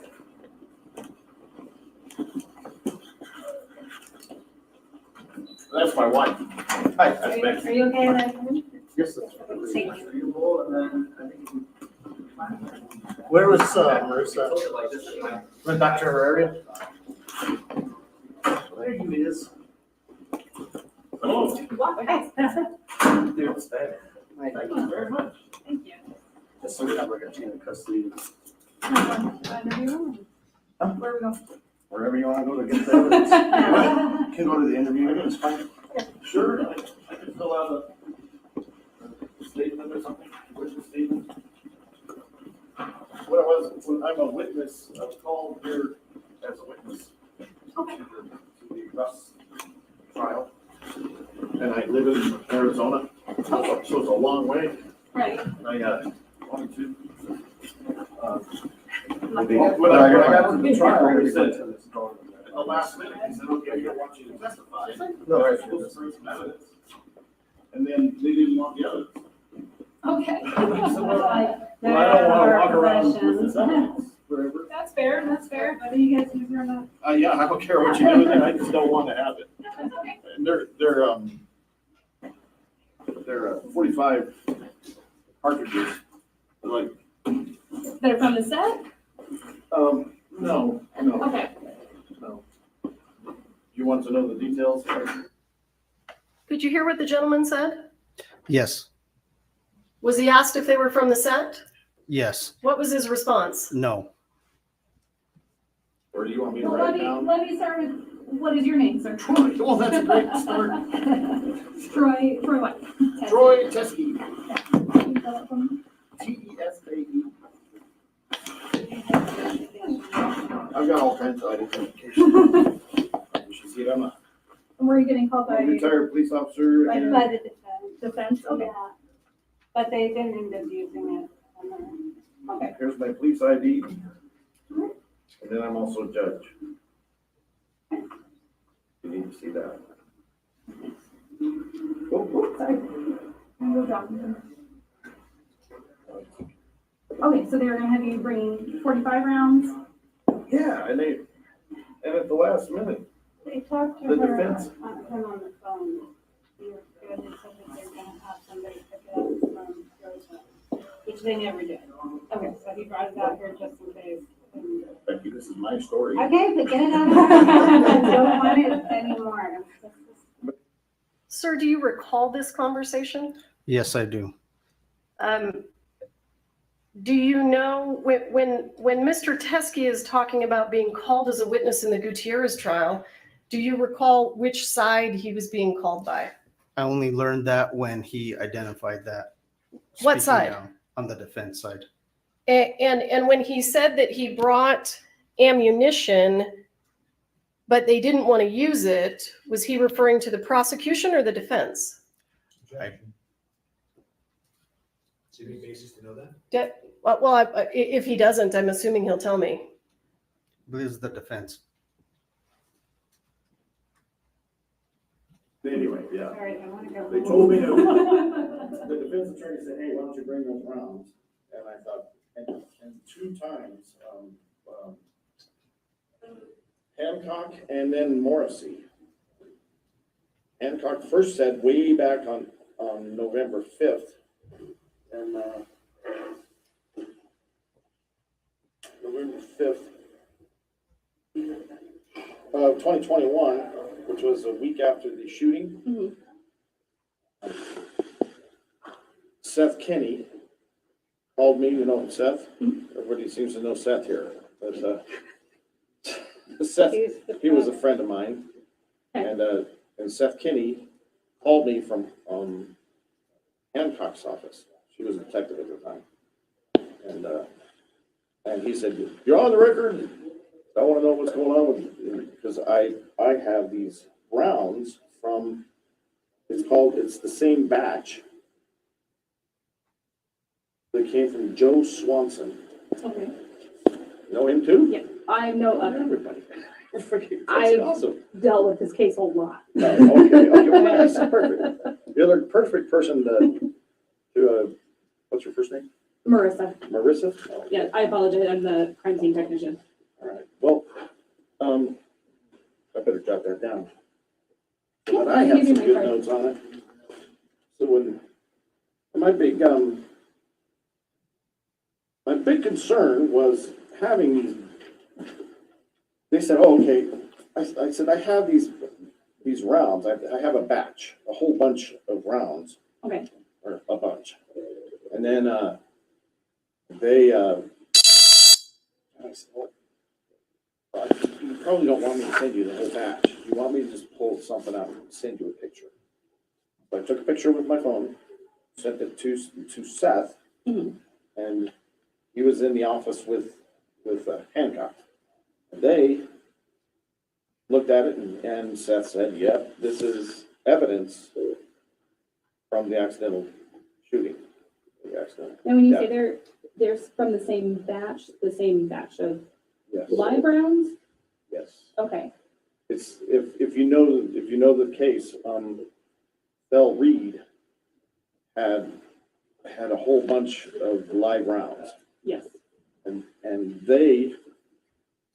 Seth and Thel went to Yellowstone 1883, and he was teaching people how to shoot with these rounds. Right. Then they left there and they went together from Arizona, and then they came back and went to another set, which was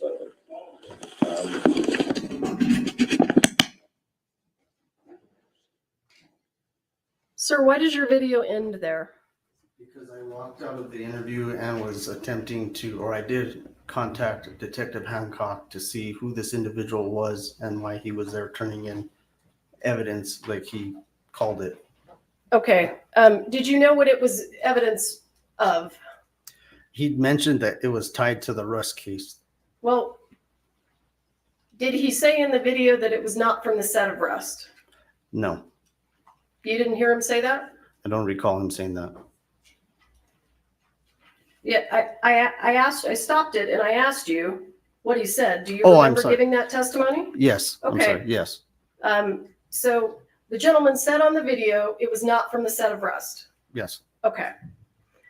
And you called Corporal Hancock, right? correct. And do you recall the conversation you had with her? Yes, I asked her, an individual's here, gave her the name. I said, he claims that he has evidence. How do you want me to proceed turning it in and documenting it? Or if she was available to come over and interview him. And at that time, you guys were still involved in the Hannah Reed case. So she was unavailable and she asked that it be documented and she would have to do further investigation onto it and interviews. Okay, I'll pass the witness. I don't know if you have any questions.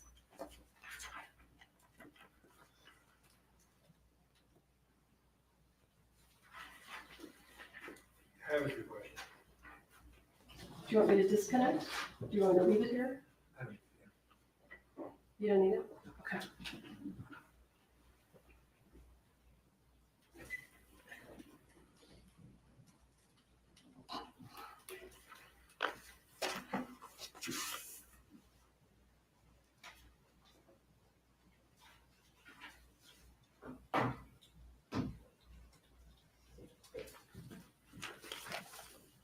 Good afternoon, sir. Good afternoon.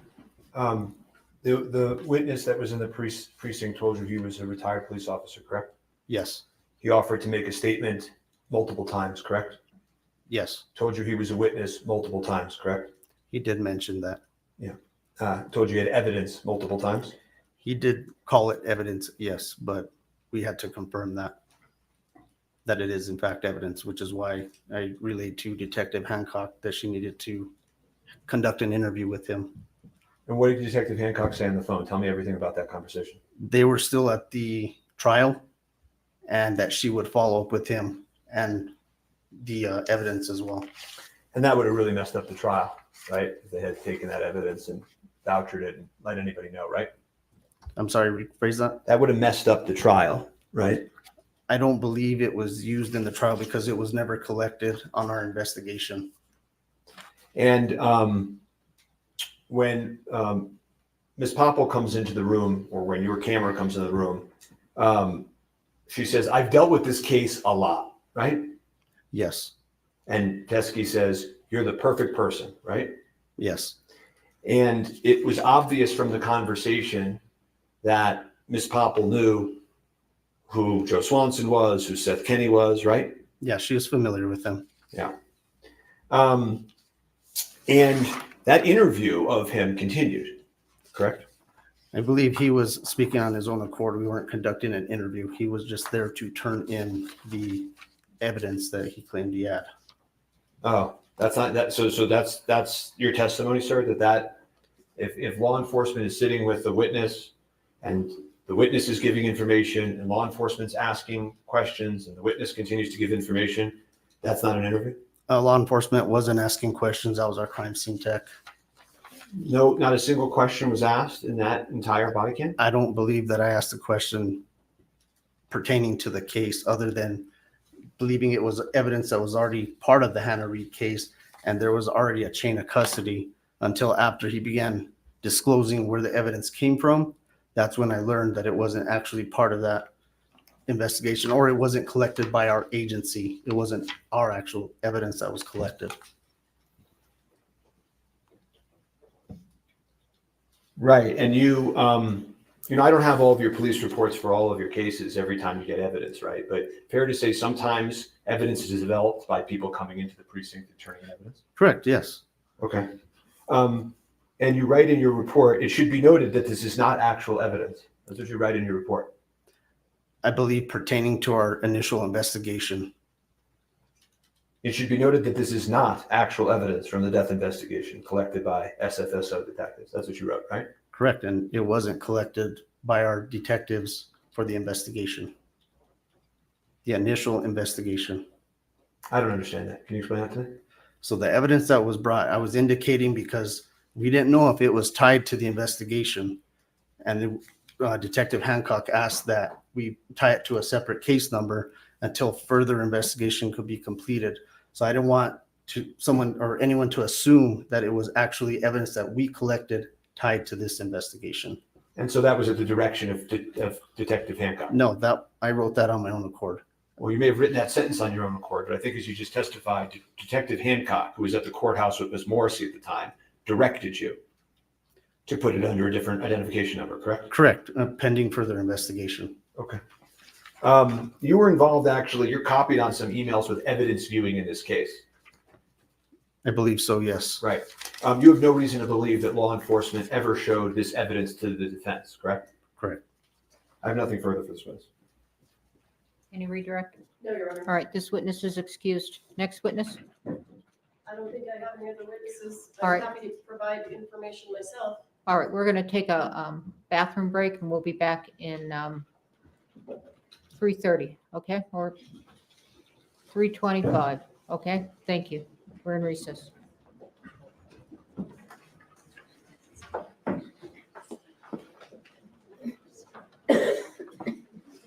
And can you just make sure that Ms. Morrissey's sequestered during the break? I'm gonna stay right here. I'm gonna go in.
We're back on the record. The court indicated that you wanted me under oath, and I'm happy to do that. Where would you like me? Well, okay, so just to be clear, you're a witness, okay? So you can say oath or whatever, but are you calling yourself as a witness? Or do you want Mr. Spiro to call you as a witness? It doesn't matter to me. How do you want to do it? I don't think it's necessary, frankly, for this evidentiary record for me to call Ms. Morrissey. I know what happened and the court knows what happened. I don't think that we need anything further. Okay, do you want to call yourself as a Sure. witness? No, what, just a minute. So he's willing, as I understand it, to rest now. Mhm. Okay? Now, you don't have to say anything under oath if you don't want to. No, I'm happy to. Okay, so not only happy to, you know, I don't, it doesn't matter to me whether you call yourself as a witness. It doesn't matter to the defense whether you call yourself as a witness. So if you're calling yourself as a witness, there's no one here that's requiring you to be called as a witness. The information, everything that happened in this regard.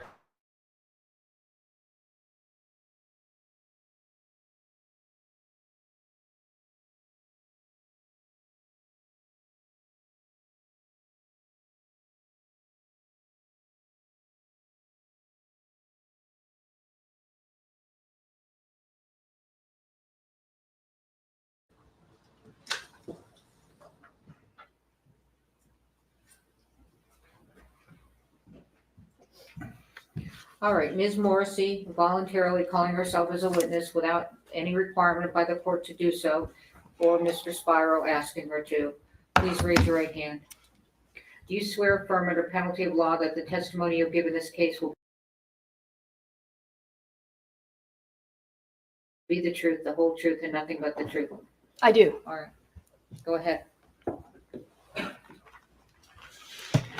During my investigation of this case and my review of the evidence in this case, I came to understand that there was a large batch of live ammunition that was in the possession of Thel Reed, Hannah Gutierrez's father. I also understood from all of the evidence and testimony that a portion of that batch of ammunition that belonged to Thel Reed was taken by Thel Reed and Seth Kinney to the 1883 cowboy training camp. When that was over, leftover ammunition was taken back to PDQ props. Seth Kinney took some of the ammunition from that container that he had brought back from Texas and turned it into the sheriff's department. And it appeared to me that he did it to try to exonerate himself. They took it from Mr. Kinney and they tagged it into evidence under the Rust case. Law enforcement then executed a search warrant at PDQ Props and they took the entire container. And I will say that I do agree, as I recall, although I don't have it in front of me, I do agree that the search warrant didn't really require law enforcement to take everything, but it was my understanding that Mr. Kinney gave them everything so that they would have it and could tag it into evidence. Portions of that ammunition were then sent to the FBI for testing so that they could be compared to the live rounds that were found on the set of Rust. The FBI testing demonstrated that the live rounds that were taken from PDQ Props that were originally in Texas did not match the live rounds on the set of Rust. And that's testimony that we heard during the Gutierrez trial. So what ended up happening was Mr. Bowles, Ms. Gutierrez's lawyer, put Mr. Teskey on a witness list and was intending to call him as a witness to the Gutierrez trial. I conducted a pretrial interview of Mr. Teskey, and I want to back up. I did at this point have some understanding that Mr. Teskey had had contact with law enforcement regarding these rounds that he still had in Arizona. So these are rounds that never left Arizona. They were always in the possession of Thel Reed and Troy Teskey. They never went to Texas. They never came to New Mexico. That's what all of the evidence indicated. So I understood that Detective Hancock had communication with Mr. Teskey about trying to get those rounds, and Detective Hancock was unable to get those rounds from Mr. Teskey.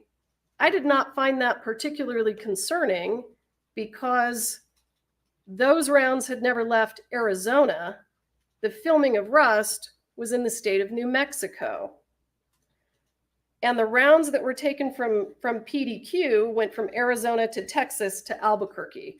So ammunition that is in the state of Arizona that has never left Arizona did not strike me that it had significant evidentiary value. Then, and I will say, I believe I actually saw a photo of it. At that point in time, I was able to look at the ammunition myself, and it was visibly dissimilar than the rounds from the set of Rust. We then cut to November of 2023. Mr. Bowles has put Mr. Teskey on a witness list for the Hannah Gutierrez case. We conducted a pretrial interview with Mr. Teskey on November 2nd of 2023. At that point in time, he brought up that he was still in possession of these live rounds that were Thel Reed's live rounds that had never left the state of Arizona. I then, when he started, I think he indicated during the pretrial interview that they were from the same batch that was sourced from Joe Swanson. And I then said, we should get those from you. I had a conversation with Detective Hancock after that pretrial interview about how we could get the rounds from Mr. Teskey, and we were trying to figure out if we could send a local law enforcement agency to pick them up. I was then decided that I needed to figure out if that was necessary since they had never left Arizona. And up to that point, it was my impression that they did not match the live rounds from the set of Rust. I then, as I recall, reached out to Mr. Bowles. He and I had a conversation about whether or not the rounds should be tested by the FBI. And I was still trying to figure out if I could get the rounds from Arizona to New Mexico. So I asked Mr. Bowles to please send me a photograph of the rounds from Troy Teskey so that I could see with my eyes whether they were even remotely similar. If they were similar, I could go through the steps of obtaining the ammunition, connecting probably with local law enforcement, having a local law enforcement agency go to Mr. Teskey's residence and collect them. I didn't want to do that if they didn't look anything like the rounds from the set of Rust, because all six rounds from the set of Rust are identical to each other. So when I had this conversation with Mr. Bowles, he provided me the photograph that I showed this morning. And this is it was my understanding that this was a photograph from Troy Teskey. So Troy and I don't communicate. He's a defense witness. I can't communicate with a defense witness. So Mr. Bowles, as I recall, texted me this photo, and this is a photo that Mr. Teskey took at my request so that I could determine whether this ammunition was related in any way to the set of rust because it never left the state of Arizona. So if it never left the state of Arizona, the only way that it is relevant to the rust investigation is if it has any similarity to the live rounds that were found on the set of rust, because we were at that point trying to figure out the source of the live rounds. When I received this photograph from Mr. Bowles, I could immediately tell that these are very dissimilar from the live rounds that were found on the set of rust. They have brass primers. So this is what was presented to the prosecution as the rounds that were in Mr. Teskey's possession. They have brass primers and not silver primers. One of them, the one on the left, appears to be a Starline brass casing, but they have truncated cone projectiles. We had seen ammunition that looked exactly like this, not exactly, but very, very similar. And that ammunition was the ammunition that was collected from the sheriff's department and went to the FBI for testing and was determined not to be similar in any way to the live rounds on the set of rust. So when I saw this photograph, I could see that it was not at all similar to the live rounds on the set of rust. And I decided not to take any steps to collect this ammunition because it was in Arizona, had never come to New Mexico, and didn't match the live rounds on the set of rust. So what ends up happening is Mr. Teskey is called to New Mexico by Mr. Bowles to testify at the Gutierrez trial. And you can hear on the video that the court heard Mr. Teskey say, the defense attorney, that's not me, asked him to bring samples of that ammunition. According to Mr. Teskey, he brought the samples of the ammunition, showed them to the defense attorney, and the defense attorney said, I don't want those. I'm not going to use those. And by the way, I'm not going to call you as a witness.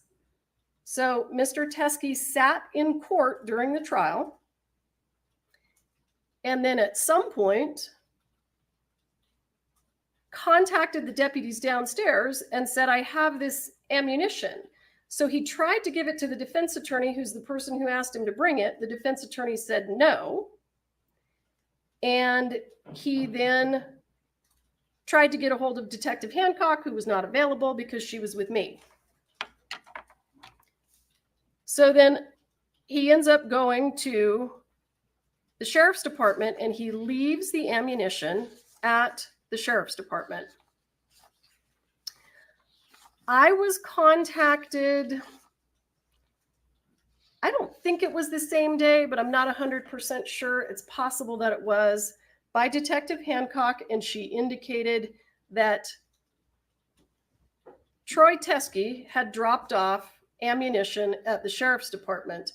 Because I had already asked for a photograph of it, I believed that that ammunition was going to look like the photograph that Mr. Bowles had sent me. Corporal Hancock indicated that she was going to tag them into evidence and she was going to create what she called a doc report. And I said, great, do that. I was not aware at that point in time that a doc report would not have the same case number as Rust. I was not aware at that point in time that it would not be linked to the Rust case number. I understood that he had dropped off ammunition that I believed to not look similar to the ammunition from the set of Rust. And I had no idea that it wasn't going to have the same case number. I want to show the court, though, when Mr. Teskey showed up to testify with the ammunition that Mr. Bowles told him to bring to the state of New Mexico, he was not called as a witness, and Mr. Bowles said, "I'm not taking that ammunition from you." That's why. Because these are photographs from Hannah Gutierrez's cell phone extraction, and they show spot-on match for the live rounds found on the set of Rust. This is clearly the reason that Mr. Bowles said, "You and your ammunition better get out of here," because it would not have hurt the case, the state's case against Hannah Gutierrez. It would have been the best evidence I could have hoped for. These look exactly like the ammunition, the actual ammunition that we have in evidence. And they do look like the 3 rounds that are in that envelope. So when Mr. Teskey couldn't get Mr. Bowles to take them because they were the best evidence against his client, he took them over to the sheriff's department. And when he dropped them at the sheriff's department, I was told that there was going to be a report. There was a report. I assumed they looked like these. And Detective Hancock indicated to me that because he dropped them off and he didn't wait for her, she was then going to try to follow up with him, take a statement from him, so that we could get some idea where they came from, what the relevance was, if there was any relevance at all. And he never returned her phone calls. And that's all of the information that I can give the court, but I'm happy to answer any questions.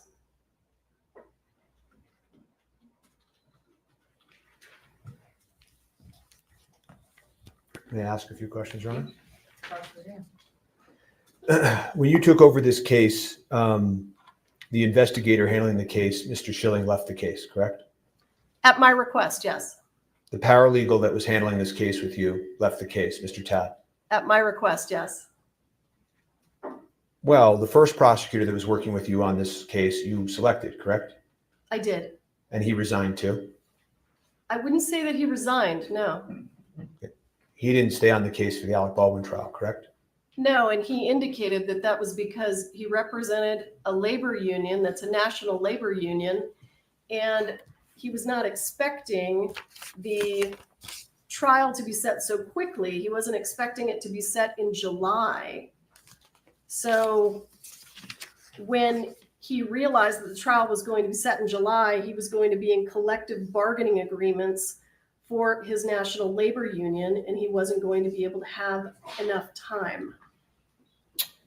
Erlinda Johnson, the next prosecutor selected, resigned from the case today, She did. based in part on the conduct we're here discussing, correct? I believe that Ms. Johnson Ms. Johnson didn't want my understanding is that she didn't agree with the decision to have a public hearing. On July 1st in this matter, you served a certificate of compliance with 5501, correct? I did. And you've never turned over the report or any of the evidence that we're talking about here at this hearing, correct? Let's take it one at a time. I did not turn over the report. I didn't have a copy of the report.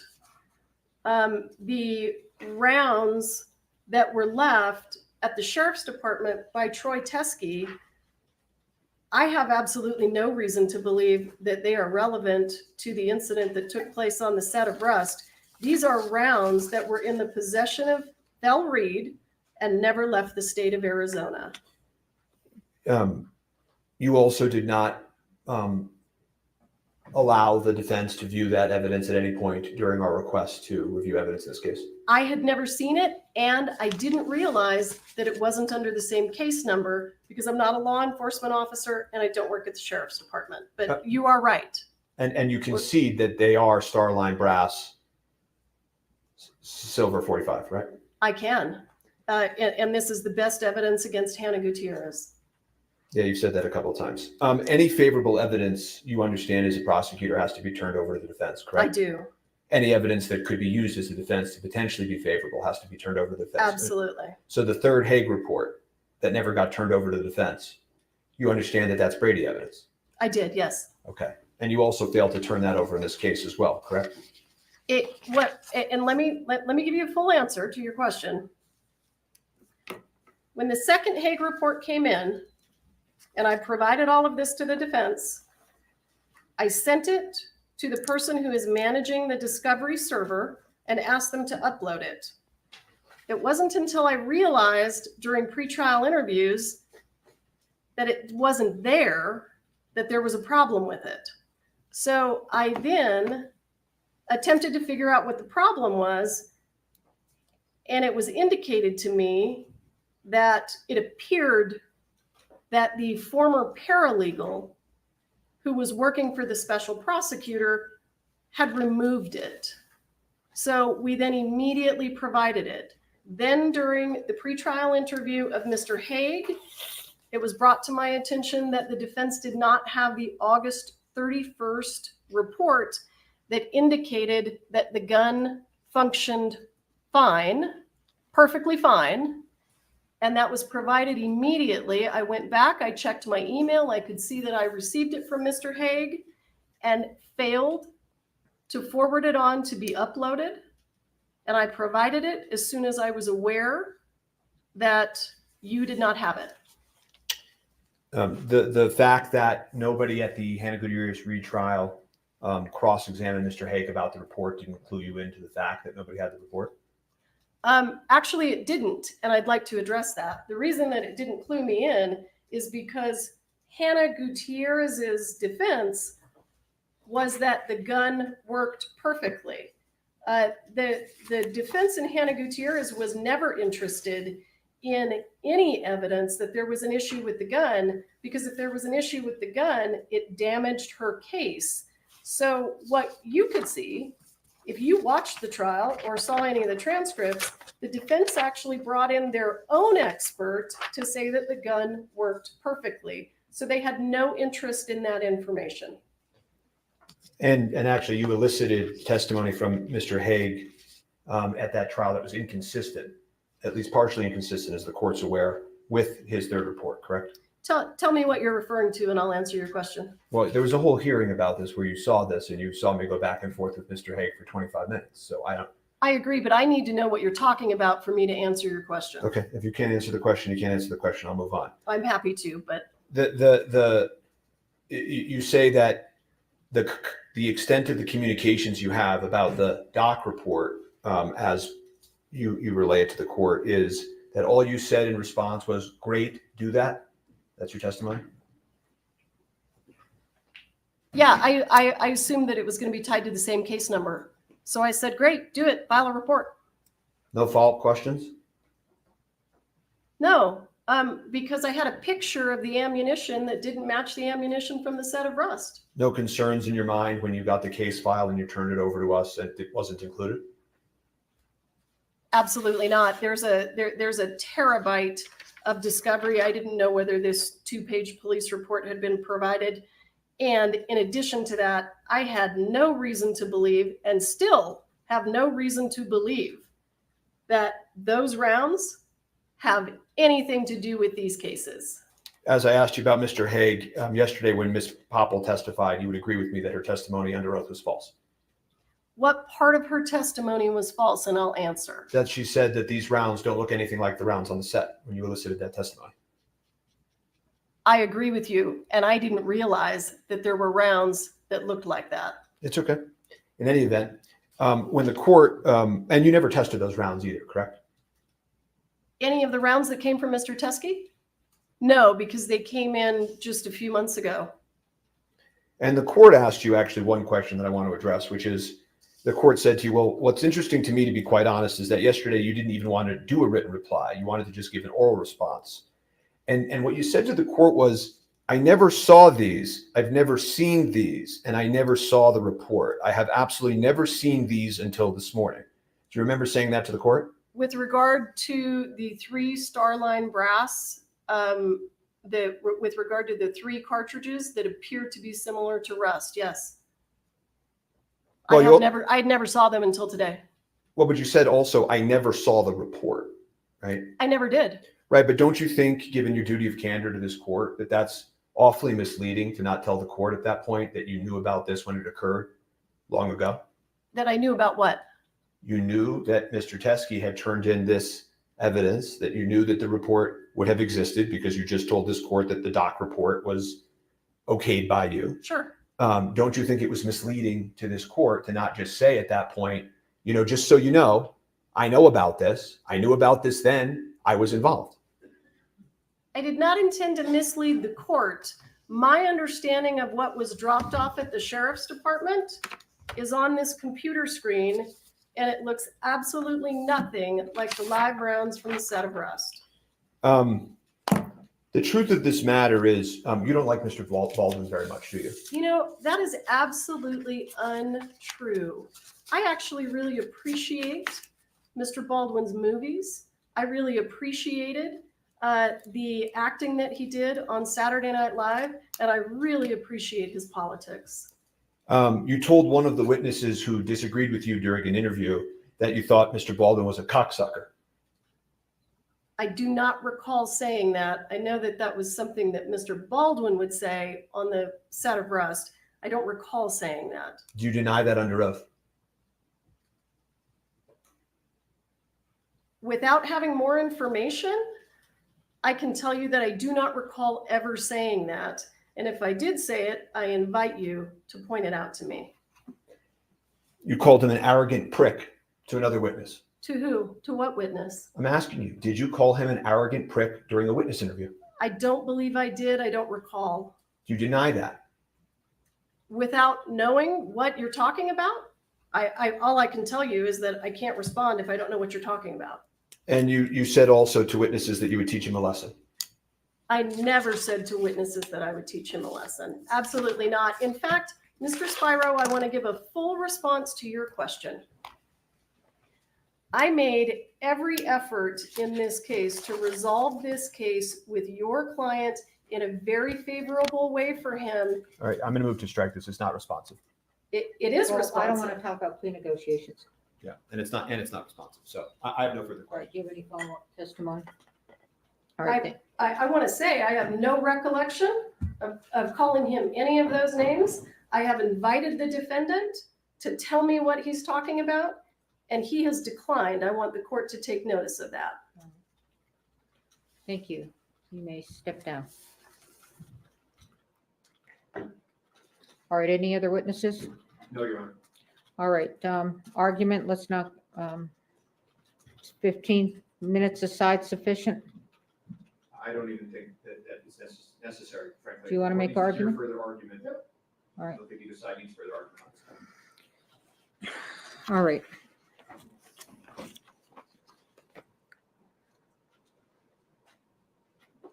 So dismissal with prejudice is a very extreme sanction. And case law is very clear that because it's very extreme, I have to go through every single element and I have to make a very good record as to why I'm seeing what I'm seeing. So in order to establish a Brady violation, the defendant must show that the prosecution suppressed evidence, the evidence was favorable to the accused, and the evidence was material to the defense. So let's go through the elements. Suppression of evidence. The definition of suppression of elements, this is Case versus Hatch, is while the first element requires proof that the prosecution suppressed or withheld the evidence in question, it does not require a finding of bad faith or any other culpable state of mind on the part of the prosecutor. This prong is satisfied. The Santa Fe County Sheriff's Office and the prosecution failed to disclose the supplemental report to defense and provide defense an opportunity to inspect the rounds collected into evidence that Mr. Teskey gave. Is the evidence favorable to the accused? The second Brady element is whether the suppressed evidence was favorable to the accused, either as impeachment or exculpatory evidence. This prong is satisfied. The suppressed evidence is favorable to the accused. It is impeachment evidence, has even been offered in this trial as impeachment evidence, and is potentially exculpatory to the defense. Critically, the exculpatory value cannot be analyzed at such a late juncture because of the non-disclosure. Is the evidence material? While post-trial discovery of evidence under Brady requires a reasonable probability that the result of the proceeding would have been different, discovery of evidence during trial requires an evaluation of whether the late tender has impeded the effective use of evidence in such a way that it impacts the fundamental fairness of the proceedings, and that is State versus Huerta Castro. This evidence is material. The late discovery of this evidence during trial has impeded the effective use of evidence in such a way that it has impacted the fundamental fairness of the proceedings. The defense is not in a position to test the state's theory as to the source of the live rounds that killed Ms. Hutchins. I'm also going to take a look at Harper, State versus Harper. The assessment of sanctions depends upon the extent of the government's culpability, weighed against the amount of prejudice to the state. Quoting Chenard. Let's go through culpability. Our case law generally provides that the refusal to comply with a district court's discovery order only rises to the level of exclusion or dismissal where the state's conduct is especially culpable, such as where evidence is unilaterally withheld by the state in bad faith, or all access to the evidence is precluded by state intransience.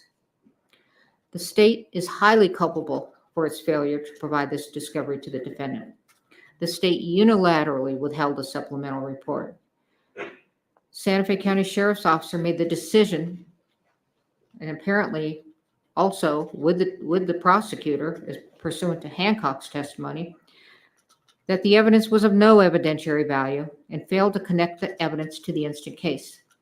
The case agent, as well as pursuant to Hancock's testimony, Ms.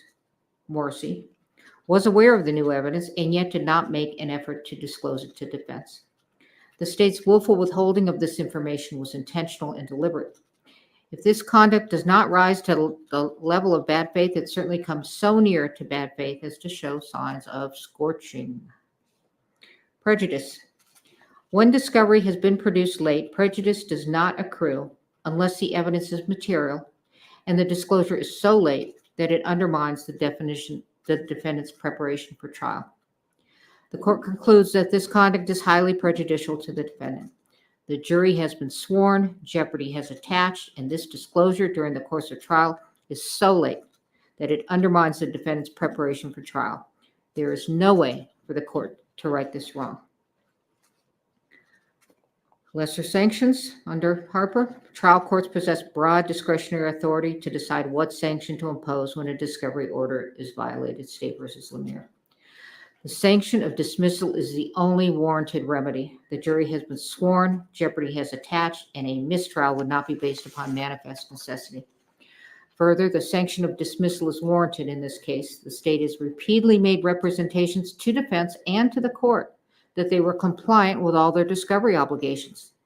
Despite their repeated representations, they have continued to fail to disclose critical evidence to the defendant. Brady and Harper are satisfied. Dismissal with prejudice is warranted. Court also has power, inherent power.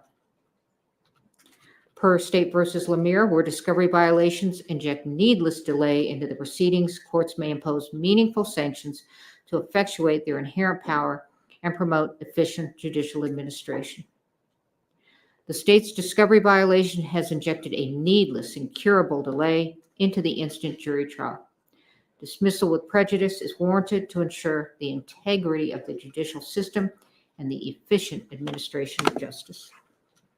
Your motion to dismiss with prejudice is granted.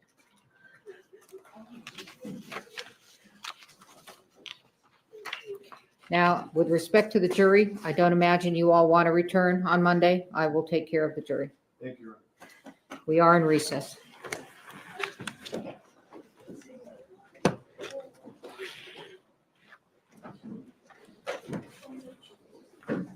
I'm not getting up.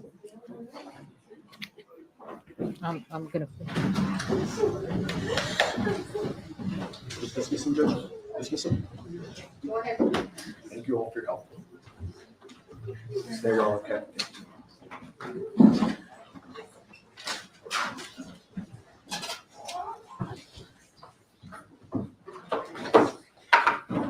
Okay, we're recessed. Get on the courtroom.